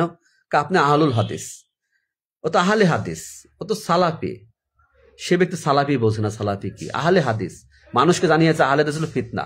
ভাই বলেন তো, আমি তো আহলে হাদিস, আমি কি ফিতনা ছড়ালাম? আপনারা প্রমাণ করে, যারা লাইভে আছেন বলেন। আমি কি হানাফি? আপনাকে কি আমি অপমান করে কোনো কথা বলেছি? কোনো দোষ নিয়ে, কোনো ব্যক্তিকে নিয়ে কথা বলি? আমি বিদাত নিয়ে, শিরিক নিয়ে কথা বলি? আমি আহলুল হাদিস ভাই। কোরআন হাদিসের অনুসারে, আমি সেই পরিবার, সই আকিদা, সই মানহাজ মানি। আমি ইমাম আবু হানিফা রাহিমুল্লাহ, 4 জন ইমামকে আমি আল্লাহর জন্য ভালোবাসি। আমি তাদের সমতুল্য নই। আমি মুসলিম ঘরে জন্মগ্রহণ করেছিলাম। যখন থেকে 5 ওয়াক্ত সালাত আদায় করেছি, ঈমান এনেছি, 5 ওয়াক্ত সালাত আদায় করেছি, আমি সেদিন থেকে মুসলিম হয়েছে 30 বছর বয়সে। আমি 29 বছর বয়সে, আমি 30 বছর আগে মুসলিম ছিলাম না। আমি নামধারী মুসলিম ছিলাম। আমি কিছুই বুঝতাম না। এই দুনিয়ার পর টাকা বাকা চাকরি করে পুলিশে কি খাবো, কি গোছাবো, দুনিয়ার সম্পদ, লালসা, নারী, সবকিছুর মাঝে আমি ডুবেছিলাম। আমি 18 বছর 9 মাসে বিয়ে করেছি। আমার বিবাহিত জীবন, আমি যখন বিয়ে করেছিলাম তখন 18 বছর 10 মাস বয়স, 19 বছর পূর্ণ হয়েছিল না ভাই। 18 বছর বয়সে ঘর ছাড়া হয়েছে। কিসের রাজনীতি? হতে পারে চাচারা রাজনীতি করে, এটা করে, ওইটাকে যাই করে, কিন্তু 18 বছর জীবন থেকে ঘর ছাড়া হয়েছে চাকরি জীবনে। যে বয়সে অনেকে পড়াশোনা করে, 18 বছর 13 দিন আমার পুলিশে চাকরি হয়েছিল। এই 35 বছর বয়স আমার, 16 বছর পুলিশে চাকরি করি। তাই জীবনের সময়টা বাহিরে চাকরি করে অনেক দেখেছি, অনেক পরিবেশে গিয়েছি, চাকরি করেছি জেলায়, RRF, র্যাব, খুলনা মেট্রো, থানা, মোটামুটি একটা অনেকটা চাকরিটা এক্সপিরিয়েন্স অভিজ্ঞতা হয়েছে। তাই এতটুকু বলি যে জীবন থেকে এখানে এসেছি ভাই, শুধু আল্লাহর কথা বলতে গিয়ে আমার মুসলমান ভাইদেরকে ছোট হয়েছি। আমি কখনো ভাই অল্লাহি আল্লাহর কসম, ফিতনা ছড়াবে সমাজে, কোন আলেমকে ছোট করার উদ্দেশ্য, হিংসা করার উদ্দেশ্য আমি কখনো কিছু বলিনি। কিন্তু মানুষ ভুল বুঝেছে যে আপনি মিজানুর রহমান আজহারী সাহেবকে ব্যঙ্গ করতেছেন কেন। আমি তাও বলতে আমার অনেক সালাফি ভাইরা সহ্য করতে পারতেছে না যে আপনি কিসের সালাফি, তাই তো সে তো বেদাত নিয়ে কথা বলে, বেদাতি, এরকম অনেক কথা বলেন। আমি না ভাই, আমি এভাবে ভাবছি না। আমার পরিকল্পনাটা ভিন্ন, দিনকে বোঝানোর জন্য, মানুষকে ভালোবেসে। যে আমি শুধু আপনি বলবেন যে আপনি সালাফি, আপনাকে দেখে আমি ফেসবুকে ফ্রেন্ড রিকোয়েস্ট করবো না। আমার ভাই যারা আছে, আমরা সবাই দিনী ভাই। যারা ভুল করতেছে, বিদাত আর বিদাতি আলাদা বিষয়। যে বিদাত ভুল করেছে সে বিদাত থেকে বেরিয়ে আসো, আর যে বিদাতকে আঁকড়ে ধরেছে জেনেও বিদাত থেকে সরে যাচ্ছে সেটা বিদাতি, তার বিচার বড় কঠিন, ভয়াবহ। তার দোয়া পর্যন্ত কবুল হবে না। তার সাথে কোনো সম্পর্ক না বিদাতির সাথে, কিন্তু আমরা তো জানি না। কিন্তু সামান্য একজন আলেমের 2-একটা কথার ক্ষেত্রে তাকে একদম ফেলে দেওয়ার মতো কিছু নেই। আমি সেটাকে আপনার মতো জটিল মনে করি না। আমার কাছে মনে হয় না যে আমি শুধু সালাফি আলেমদের আলোচনা শুনতে হবে, তবে তাহিরের মতো বক্তা শোনা না। আমি শায়েখ আহমদুল্লাহ সাহেবের আলোচনা পছন্দ করি। আমি ভালোবাসি তার কথা, তার ব্যক্তিত্বকে ভালোবাসি। আপনার কাছে ভালো না লাগতে পারে, সমস্যা হতে পারে, আপনাকে যে যাই বলুক না কেন। মিজানুর রহমান আজহারী সাহেবের 2020 সালে তার অনুপ্রেরণা আমার ইসলামের পথে আসা, তার অনেক আলোচনা আমার অন্তরে গাথা, ভালো লেগেছে। যাচাই বাছাই করেছে, অনেক আমল কথা বলেছেন যেটা অনেক হানাফি আলেমরা বলেন না, ভালো লাগে ভাই। তা আমি একজন জেনারেল লাইনের লোক এসে আজ 5টি বছর দিনের বাণী প্রচার করি। খুব সাবধানতা অবলম্বন করেছি, একটু একটু করে। ভুল যেটা হয়েছে তওবা করেছি, সেটা শুধরিয়ে চলে এসেছি। না, এটা বলা যাবে না, এটা ভুল করেছে, আল্লাহ কি করলাম। কেউ কখনো প্রশ্ন করেছে, ভাই এটা তো আমি জানি না, না জেনে তো বলা যাবে না, ভয় পেয়েছি বলতে। আমি আহলে হাদিস, সালাফি মানহাজ। আপনি এখনো বলবেন এটা আবার কি দল, আপনি জানবেন। প্রত্যেকটা মুসলিমকে সালাফি জানতে হবে, আকীদা জানতে হবে। আমি সালাফি ভাই, গর্ব করি, কারণ আমি শিরিক বিদআত করে আমল করি না। আপনি বলতে পারেন আমি হানাফি, আমি কি বিদআত করি, আমি এই কথা আপনাকে বলবো না ভাই, এই কথা আমি বলতে চাই না। আপনি যাচাই বাছাই করেন, দিন শিক্ষা অর্জন করেন। আমি আপনার দোষ নিয়ে কোনো বলার কিছু নেই ভাই, আমি আপনাকে সতর্ক করছি। শিরিক বিদআত মুক্ত আমল করেন, সুন্দর আচরণ করেন, হালাল উপার্জন করেন, পিতা মাতার সাথে উত্তম আচরণ করেন, পিতা মাতার অবাধ্য হবেন না, আত্মীয় সম্পর্ক ছিন্ন করবেন না, প্রতিবেশীর হক নষ্ট করবেন না, দান সদকা করেন। এগুলো শিখেছি যেদিন থেকে মুসলিম হয়েছে 30 বছর বয়সে। সেখান থেকে জানার চেষ্টা করেছি, আর মানুষকে জানানোর চেষ্টা করেছি ভাই। কিন্তু অনেক আঘাত, এখনো মানুষ অনেকে অনেক অপমান করে। আগে খুব উত্তেজিত হয়ে যেতাম, এখন হই না, কারণ দিনকে বোঝানোর জন্য। আমি মিজানুর রহমান আজহারী হতে পারবো না, তাকে দেখার যেরকম লক্ষ লক্ষ কোটি কোটি মানুষ আসবে, আমি এত দরকার নেই ভাই, এত আমার চাওয়ার নেই। কারণ তারা আলেম, তারা ছোটবেলা থেকে তারা মাদ্রাসায়, তারা ডক্টরেট, অনেক ডিগ্রি অর্জন। কিন্তু আমরা যে জীবন থেকে এসেছি, ওই মিজানুর রহমান আজহারী হিসেবে এত কিছু পাইনি ভাই। আমরা যে ভুল জীবন থেকে, একজন বিড়িখোর থেকে যদি আল্লাহর পথে আসা যায়, এর থেকে বড় সম্পদ, জমিন, আল্লাহর ভালোবাসা কি হতে পারে। আমি তো এটা মনে করি। আপনি তো র্যাঙ্ক দেখেন, পদবি দেখেন, টাকা দেখেন, সম্পদ দেখেন, গাড়ি আছে কয়টা, বাড়ি আছে কয়টা। আমার চিন্তা কি জানেন ভাই, যে আল্লাহ তাআলার জমিনে তার 5 ওয়াক্ত সালাত আদায় করতে তৌফিক দিয়েছে। আজ 5টি বছর এক ওয়াক্ত নামাজ কাজা করিনি। জামাত ছাড়া নামাজ আমি কখনো পড়ি না, জামাত ছাড়া। মসজিদে জামাতে যেত, 27 গুণ সওয়াব বেশি। সারা রাত নাইট ডিউটি করে অপেক্ষায় থাকি ফজরের সময়, আল্লাহকে ফজরের নামাজটা যেন পড়তে পারি আল্লাহ। আবার যতই কষ্ট হোক, আমার যেন নামাজটা আমার জীবন থেকে দূর না হয় আল্লাহ। আমি নামাজ দুনিয়াতে যতই হোক আমি নামাজকে অবহেলা করি না এখন পর্যন্ত। যে আল্লাহ, নামাজ কত শীতের পানি, কষ্ট হয়, নাইট ডিউটি করি, তবুও নামাজ আল্লাহ আমার নামাজ যেন ছুটে না যায়। সারা রাত কষ্ট হোক, যাই হোক, কিন্তু ফজরের নামাজটা যেন পড়তে পারে আল্লাহ। নামাজকে কখনো অবহেলা করি নাই এখন পর্যন্ত। সে নামাজ শুদ্ধ, নামাজ কোনো ব্যস্ততা অসুস্থতা সবকিছুর পরেও। এই যে ঠান্ডা শীত, এই চাকরি করে সারা রাত যদি আপনি জেগে থাকেন, 8টা থেকে সকাল 8:30 পর্যন্ত ডিউটি, নাইট ডিউটি, আপনি নামাজ, একজন ইমাম সাহেব তো রাত্রে ঘুমায়, ঘুমানোর পরে সে ফজরের সময় ওঠে।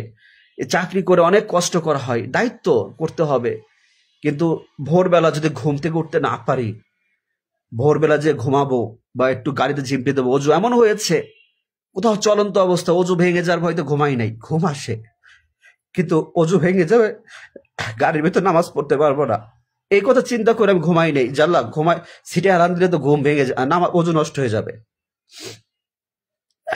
আর যাক, নামাজের কথা বারবার বলে যাচ্ছি যে আপনি আমার মুসলিম ভাই, নামাজ আদায় করে দেখেন। জীবনে 30 বছর জীবনে আল্লাহর পথে এসেছি। আগে পুলিশে চাকরি করেছি 16 বছর, কিন্তু নিজেকে প্রকৃত পুলিশ হতে পারি নাই ভাই। এখন বুঝি, গর্ব করি যে আসলে পুলিশ হতে পেরেছি। এখন গর্ব করে বলে যে আসলে পুলিশ হতে পেরেছি ভাই। আগে পুলিশ ছিলাম না, আসলে আগে ঘুষখোর পুলিশ ছিলাম। আগে 1 কাপ চা খাওয়ার চিন্তা ভাবতাম না যে চাটা হালাল না হারাম। এখন ভয় করে ভাই, এখন আর ওই চিন্তা করি না, কি খাবো, কে খাওয়াবে, কার কাছ থেকে কি নিবো, না আমার দরকার নেই ভাই, মরে যাই, কিন্তু হারামকে স্পর্শ করবো না, কারোর সাথে খারাপ আচরণ করবো, একটা গালি কাউকে দিব না। আমার হিংসা অহংকার আপনাকে করে ভাই আমার লাভ নাই, আমার লস। নামাজকে ভাই খুব কষ্ট করে চাকরি করে এত ডিউটি করে আমি 5টা বছর এক তো নামাজ আমি কাজা করি নাই, আমি কাজা করি না। আমি যদি পারি, আমার কোনো পুলিশ সদস্য বলবে আমি পারি না কেন, আমার কষ্ট এখানে, প্রত্যেককে পারতে হবে। আপনি নামাজ পড়তে পারতেছেন না, আপনি কেন পারতেছেন না নামাজ পড়তে? আমি যদি পারি, পৃথিবীর জমিনে কেউ কষ্টের কথা বলতে পারবেন না যে নামাজ পড়া যাবে না। এত অজুহাত, এত কষ্ট, এত ঝামেলা, এত যন্ত্রণা। আমি যখন অসুস্থ ছিলাম, আমার পেটে ব্যথা ছিল, আমি তাই সে অবস্থায় নামাজ পড়েছি। আমি খুলনা মেডিকেলে মসজিদ ছিল, সেখানে আমি উঠতে কষ্ট হতো, তারপর আমি একদিন শুধু মাগরিবের নামাজটা বেডের পর পড়েছিলাম, কিন্তু তৃপ্তি পাইনি। আমি যখন হেঁটে যেতাম, মানুষ তাকিয়ে থাকতো যে মানুষের অবস্থা কিছু, হাঁটতেই পারতেছে না। মসজিদে গিয়েছি, আমি বসে নামাজ পড়েছি তো আমার খুব কষ্ট লেগেছে আল্লাহ। আমি তাও সিজদারে কষ্ট হচ্ছে, আমি সিজদারে কপালে ঠেকিয়েছি। আমি নামাজকে কখনো অবহেলা করি নাই যে আমি অসুস্থ, নামাজ পরে নিব, নামাজকে ভালোবেসেছি ভাই। কারণ নামাজ ছাড়া জীবন পরিবর্তন হবে। দিন বুঝেছি বলে তো নামাজ বুঝেছি যে কিয়ামতের মাঠে সর্বপ্রথম নামাজের হিসাব হবে। আপনি যতই ভালো ভালো কাজ জমিনে করেন না কেন, যতই কথাই বলেন না কেন, যতই দান সৎকার, যতই কিছু করেন না কেন, নামাজের হিসাব হবে।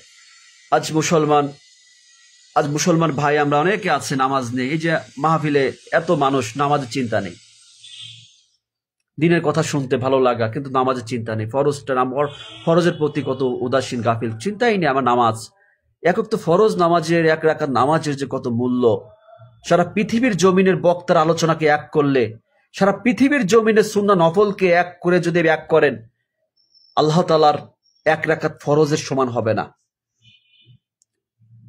সেই মুসলমান আমরা শুধু সেই নামাজ থেকে দূরে সরে বলে আমি তো ঠিক আছি।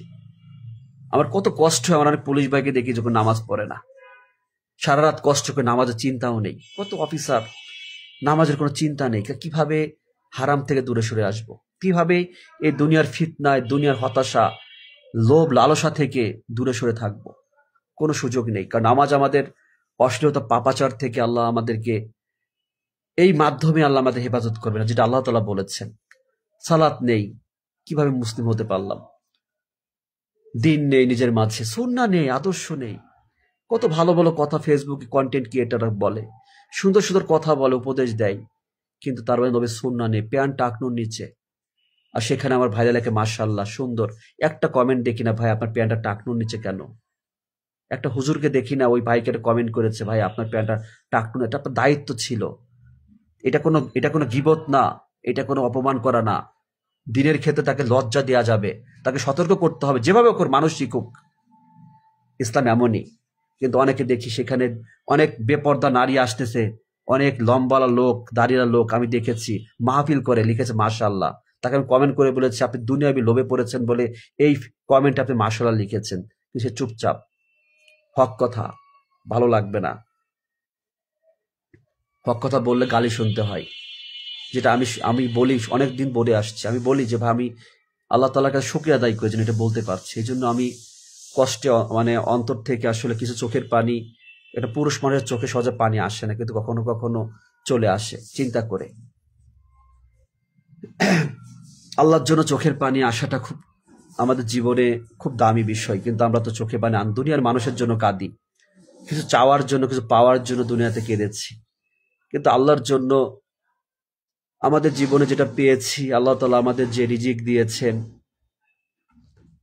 আজকে সকালে কালকে রাত্রেবেলা 2টা মুরগি কিনেছিলাম। এক জোড়া মুরগি 150 টাকা, ছোট কট মুরগি। তাই আমি বললাম ভাই এটা তো ফার্মের মুরগি মনে হচ্ছে না ভাই, এটা কট মুরগি। যাও, এত সস্তা 2টা মুরগি, কেজি তো 260-70 টাকা, 70 টাকা 80 টাকা। তা আমার স্ত্রীকে বললাম যে সে অনেক আগে আলাম মুরগি রোস্ট খাইনি, একটু মজা করে বললাম, খাওয়া হয় সবসময় কম বেশি, অনেক কিছু খাই। তা আমাকে একটু ঝাড়ি দিয়ে একটা কথা বললো, যাকে যে কোনোটা বিষয়ের কথা বললো। সকাল 10:30টার দিকে পরে সে 2টা মুরগি সে রোস্ট করে আমার সামনে নিয়ে আসছে। তা আমি আসলে এটা চিন্তা করি যে রিজিকের মালিক আমি কিন্তু মনে মনে চাচ্ছিলাম, যে কোনো ক্ষেত্রে হোক না। তা আমি চিন্তা করি যে আল্লাহ তাআলা রিজিকে রেখেছিলেন, কত খাবার তো খাচ্ছি, পেটের সাথে টয়লেটে সব চলে যাই, খাবার পেটে থাকে না। কিন্তু কত মানুষ খাবার পাচ্ছে না, কত মানুষ জমিনে কষ্টে, আপনি আমি যে পরিবেশে আছি, কত আল্লাহর ইমানদার বান্দা, তাদের ইমান অনেক মজবুত, তাদের ইমান আমাদের থেকে অনেক অনেক মজবুত। তারা কষ্টের মাঝে থেকেও তারা আল্লাহ শুকরিয়া আদায় করে। তারা পান্তা ভাত খাবার খেয়েও তারা শুকরিয়া আদায় করে। তারা গভীর রাতে তাহাজ্জুদ সালাত আদায় করে। যে শীতের কষ্টে, গরমের কষ্টে, বৃষ্টির ফোঁটা ফোঁটা পানি ঘরের ভিতরে থাকা সত্ত্বেও, নরম বিছানা নেই, বিলাসিতা নেই, যাদের কোনো সমাজে মূল্য নেই, তারাও আল্লাহ তাআলার অধিক ইবাদত করে। আল্লাহ তাআলার কাছে সেই সকল বান্দা বান্দি খুব প্রিয়, আর তাদের জন্য উত্তম পুরস্কার রয়েছে। মৃত্যুর পরবর্তী কবর জীবন থেকে শুরু করে হাসর এবং জান্নাত পর্যন্ত আছে।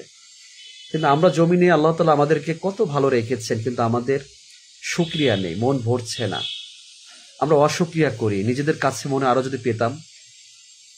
রাসূলুল্লাহ সাল্লাল্লাহু আলাইহি ওয়াসাল্লাম এটাই বলেছেন যে আদম সন্তানের পেট মাটি ছাড়া ভরবে না, মাটি ছাড়া পূর্ণ হবে না। আমাদের দুনিয়াতে যত পাচ্ছি তত চাচ্ছি, মন ভরে না, শুকরিয়া আদায় করি না। এই যে শুকরিয়া, যে আমার মালিক আমাকে পৃথিবীতে পাঠিয়েছেন, হাত পা চোখ নাক কান গলা, কত সুন্দর আমরা মানুষ, কত মানুষের হাত নেই, পা নেই, চোখ নেই, কথা বলতে পারে না, পৃথিবী দেখার সুযোগ হয়নি।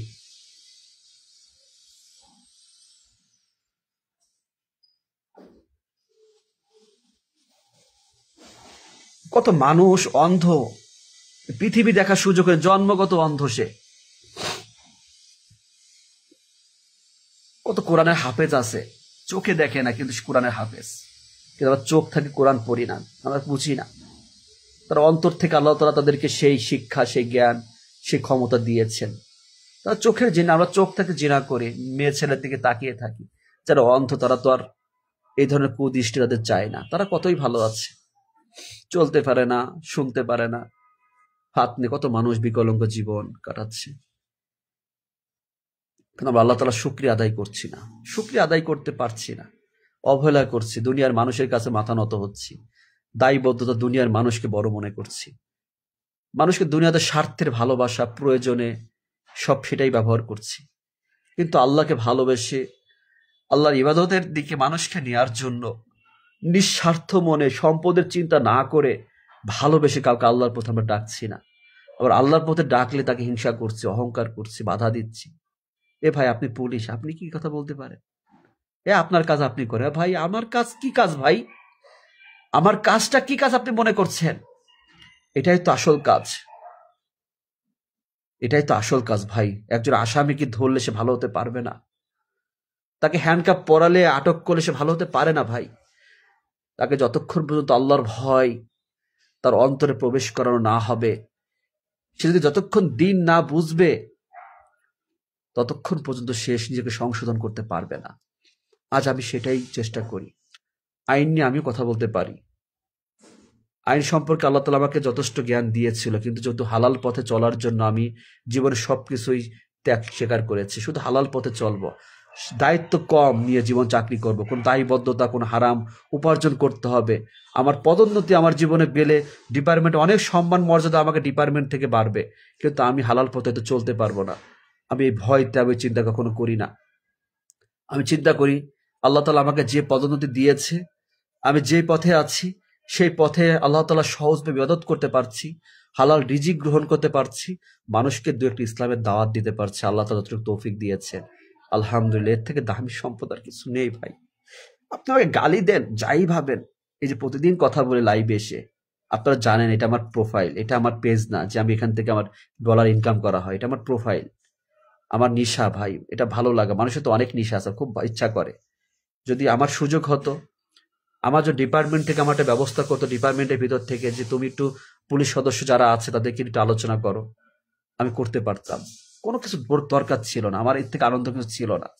কিন্তু আজ অনলাইন সামাজিক যোগাযোগ মাধ্যম, কোনো টিকটক করি না ভাই, কোনো টিকটক না, পোশাক পরে কোনো অশ্লীল কথা বলি না, কোনো বচন করি করে যে আমার ডিপার্টমেন্টও ছোট হবে, আমার ডিপার্টমেন্টও ছোট করে আমার জন্য ডিপার্টমেন্ট সম্মান বেড়েছে, কিন্তু ডিপার্টমেন্ট সেটা বুঝতে পারিনি, ডিপার্টমেন্ট সেটা বোঝার প্রয়োজনও নেই। কিন্তু আমি আমার ডিপার্টমেন্টকে, আমি পুলিশ, আমার পুলিশ ডিপার্টমেন্ট 2 লক্ষ পুলিশ সদস্য আছে, আমি কাউকে ছোট করতে রাজি না। আমি হারামকে স্পর্শ করব, আমার অপর পুলিশ সদস্যের দুনিয়াবে তাদের উপর কলঙ্ক পড়বে, আমার আচরণ খারাপ হবে, আর এক পুলিশকে গালি দিবে।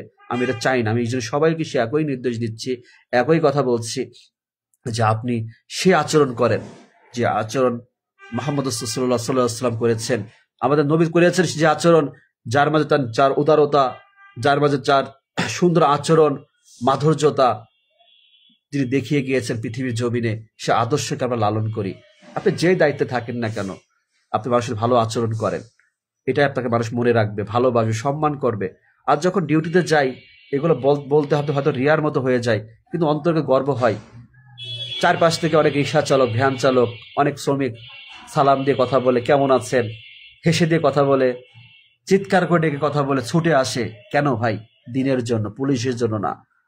ভালোবাসা অন্তর থেকে মানুষের চলে আসে, সম্মান চলে আসে।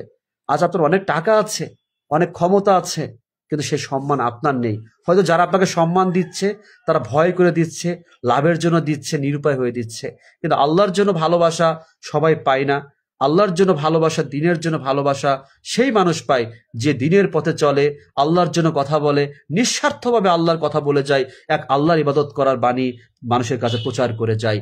মুহাম্মদ রাসূলুল্লাহ সাল্লাল্লাহু আলাইহি ওয়াসাল্লামের সুন্নাত আদর্শ জীবনে যে গ্রহণ করেছে, সেই বুঝেছে এর শান্তি, এর গুরুত্ব, এর মুহূর্ত কতটা দামি, এর ভালো লাগা, এর সৌন্দর্যতা কতটা বেশি।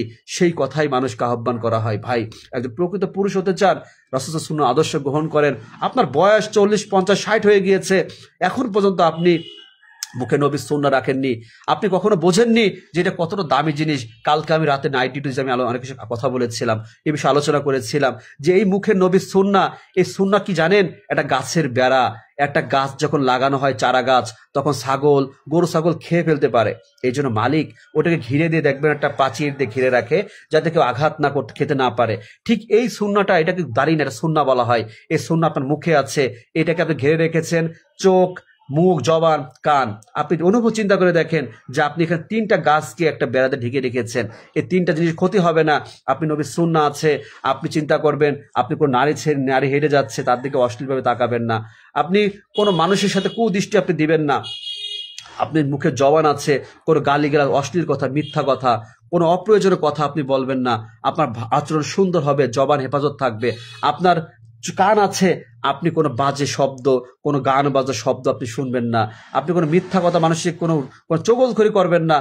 এটা হচ্ছে সেই বেড়া। যদি এটাকে মনির নবী সুন্নাহ মনে করে থাকেন, তাহলে আপনার মাঝে এটা চলে আসবে, সৌন্দর্যতা আসবে, ইমানের স্পর্শতা, ইমানের শক্তি আপনার মনের ভিতরে বিরাজ করবে। কিন্তু অনেকে মনে করে থাকেন এটার কি দরকার আছে, এটা না থাকলে কি আমি তো ভালোই আছি, আমি তো ভালো কথাই বলি, আমি তো ভালো কোরআন জানি, ভালো হাদিস জানি, আমি তো মানুষকে আমার সুন্নাহর কি প্রয়োজন আছে। ভুল করছেন আপনি। প্রত্যেকটা নবী রাসূলের মুখে নবী সুন্নাতে দাঁড়িয়ে ছিল।